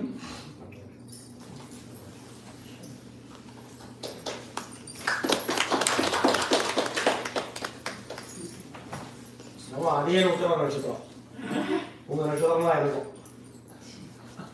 இன்னொரு ஒரு சொல்றேன், நான் பெரிய வயசானலாம் கிடையாது. I wanted to say this. நான் வந்து சென்னை தான், திருவண்ணாமலை எங்க தாத்தா வேட்டவங்க மகாபெரிவா எங்க தாத்தா வந்து வந்திருக்கா, உணவரம் பண்ணியிருக்கா வந்து. ஸோ மகாபெரிவா கொடுத்த அந்த பாதகையை வந்து தாத்தா வந்து டெய்லி பூஜை பண்ணுவா. எனக்கு அது வேட்டவரம்ன்றது எங்க தாத்தா ஊரு. எல்லாரும் அப்பா அம்மா லைக் தாத்தா போனதுக்கு அப்புறம் லைக் தாத்தா போகிறதுக்கு முன்னாடிலாம் வந்து வி கோ டு லைக் மகாபெரிவை பார்க்க போவோம், காஞ்சிபுரத்துக்கு போவோம். நான் சின்ன பையனாக இருக்கும்போதுலாம் போவோம் காஞ்சிபுரத்துக்கு. போகும்போது ஒரு வாட்டி அப்பாவோட போனேன். அவருடைய அந்த ஓல்டு அந்த பிளேஸ் மகாபெரிவை வந்து எப்பயுமே இதில் இருந்தது கிடையாது, மடத்தில் இருந்தது கிடையாது. அவருடைய சின்ன அந்த சின்ன காஞ்சிபுரத்தில் இருப்பார். அங்கே போயிருக்கோம். நான் என் பேர் சொல்கிறேன், சாம்பசிவம்னு. பாலசுப்ரமணியம் பேர் என்ன? இன்னி வரைக்கும் ஐ கான்ட் பிலீவ். ஏன்னா இப்போ பையனுக்குலாம் சொன்னா அவன் புரியாது. பட் ஏன்னா நான் பேரெல்லாம் சொன்னேன், பாலசுப்ரமணியம் வேட்டாளர் பாலசுப்ரமணியம் பேர் என்ன? இன்னி வரைக்கும் என்னால் I can't believe seriously. I'm saying this because என்ன சொல்லாம அவர் சொல்லும்போது எல்லாரும் சொல்லும்போது என்ன சொல்லாமல் இருக்க முடியல. That's an experience that I had in my young age. இன்னி வரைக்கும் நான் ஞாபகம் வச்சுக்க முடியாது. அது சீரியஸ்லி பெரிய விஷயம் சார், வரலாறு சார். அதுக்காகவே அப்பா இன்னொரு பக்கம் எவ்வளவு பெரிய வரலாறு யோசிச்சு பாருங்க. அதுக்காகவே நீங்க இதுல 2 விஷயம் வெளிப்படுறது. ஒண்ணு வந்து பெரியவா வந்து ஒரு பீடாதிபதியா இருக்கிறதோட மட்டும் இல்லாமல் இவர் சொன்னவன இவர் ஒரு அனுபவம் சொன்னாரா, அந்த ஜியோகிராஃபி பாருங்க. அக்ராஸ் தமிழ்நாடு எல்லாரும் தெரிஞ்சு வச்சிருக்காரு அப்படிங்கிற ஒரு செய்தி இப்ப நீங்க சொல்றது அது எப்பயோ போயிருக்கா, அந்த வீட்டுக்கு அனுகிரகம் பண்ணியிருக்கா. எனக்கு தெரியாது, நான் குழந்தை, நான் இருந்து கூட கிடையாது. அப்பா சின்ன பையனா இருக்கும்போது அந்த வீட்டுக்கு வந்து போய் அனுகிரகம் பண்ணியிருக்கா, அதுதான் தெரியும். சூப்பர். அதை வச்சுட்டு நான் பேரை சொன்ன உடனே நீ பாலசுப்ரமணியம் வேட்டாளர் பாலசுப்ரமணியம் பேர் என்ன? எனக்கு வந்து ஒரு விஷயம் அப்பெல்லாம் தெரியல. பட் அது அந்த எக்ஸ்பீரியன்ஸஸ். நீங்க தான் சாம்பசிவம் சம்பத் நாகா. ஆமா, நான் தான் மெசேஜ் பண்ணானே கேட்டேன். ஓ ரொம்ப சந்தோஷம். Nice meeting. வேற யாரும் சொல்ல ஆசைப்பட்டீங்கன்னா தெரியுமா?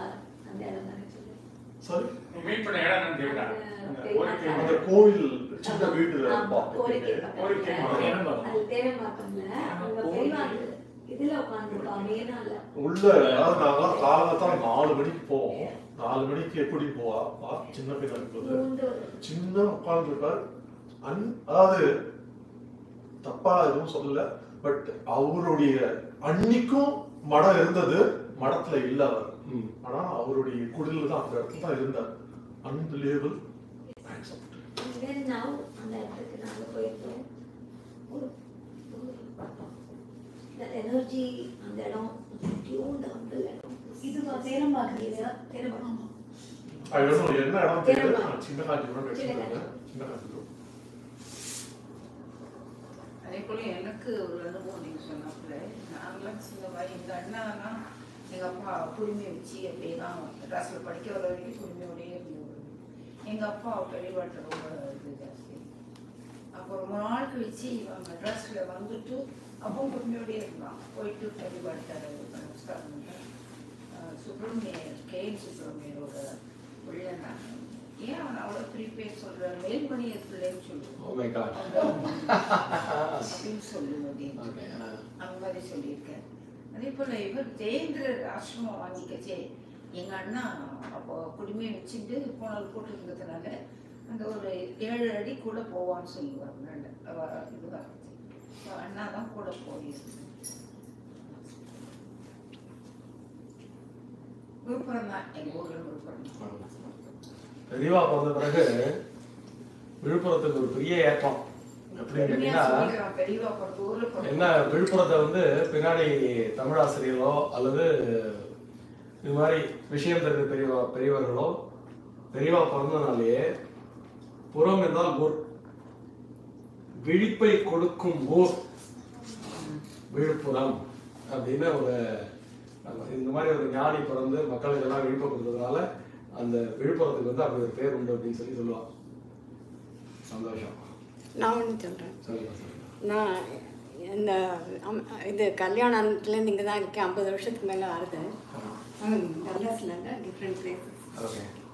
எங்களுக்கு வந்து எனக்கு பிறந்த ஒரு எங்கள் இந்த வந்து கிராமம் இது கடை, நாங்கள் கடையத்தில் திருநெல்வேலி. ஓகே. எங்கள் ஹஸ்பண்ட் வந்து சேலம் பக்கத்தில். 2 பேருக்குமே சிங்கேரி தான் தெரியும். ஓகே.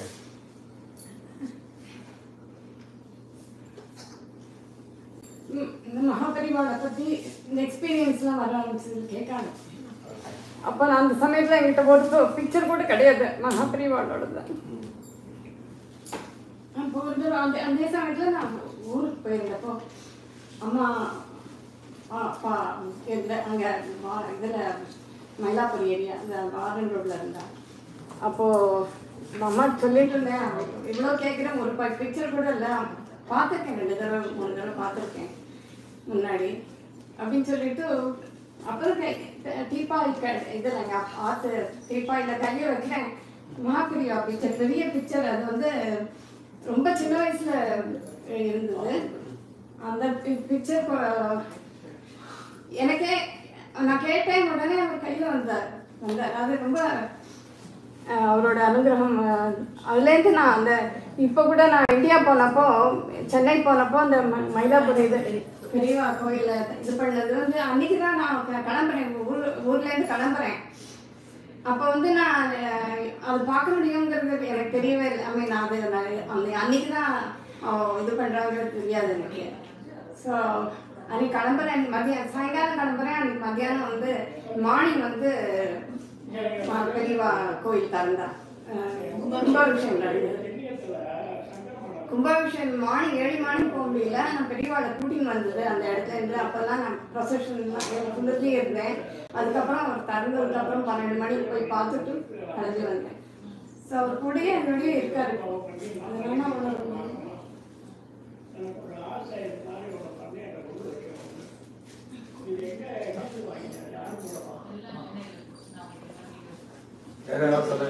நீங்க ஏதோ அப்படி அப்படியே ஆன் அண்ட் ஆஃப் சொல்றது. Exclusive feedback. Beautiful experience. No. Now like 5 years, 4 years old. Periva Darshan. என்னோட பாட்டியோட தான், எங்க அம்மாவோட இதானது. நிறைய blessed. Just satsangam இந்த மாதிரி மகானெல்லாம் பார்த்து. ஜெய சங்கர ஹர ஹர சங்கர ஜெய ஜெய சங்கர ஹர ஹர சங்கர ஜெய ஜெய சங்கர ஹர ஹர சங்கர ஜெய ஜெய சங்கர ஹர ஹர சங்கர ஜெய ஜெய சங்கர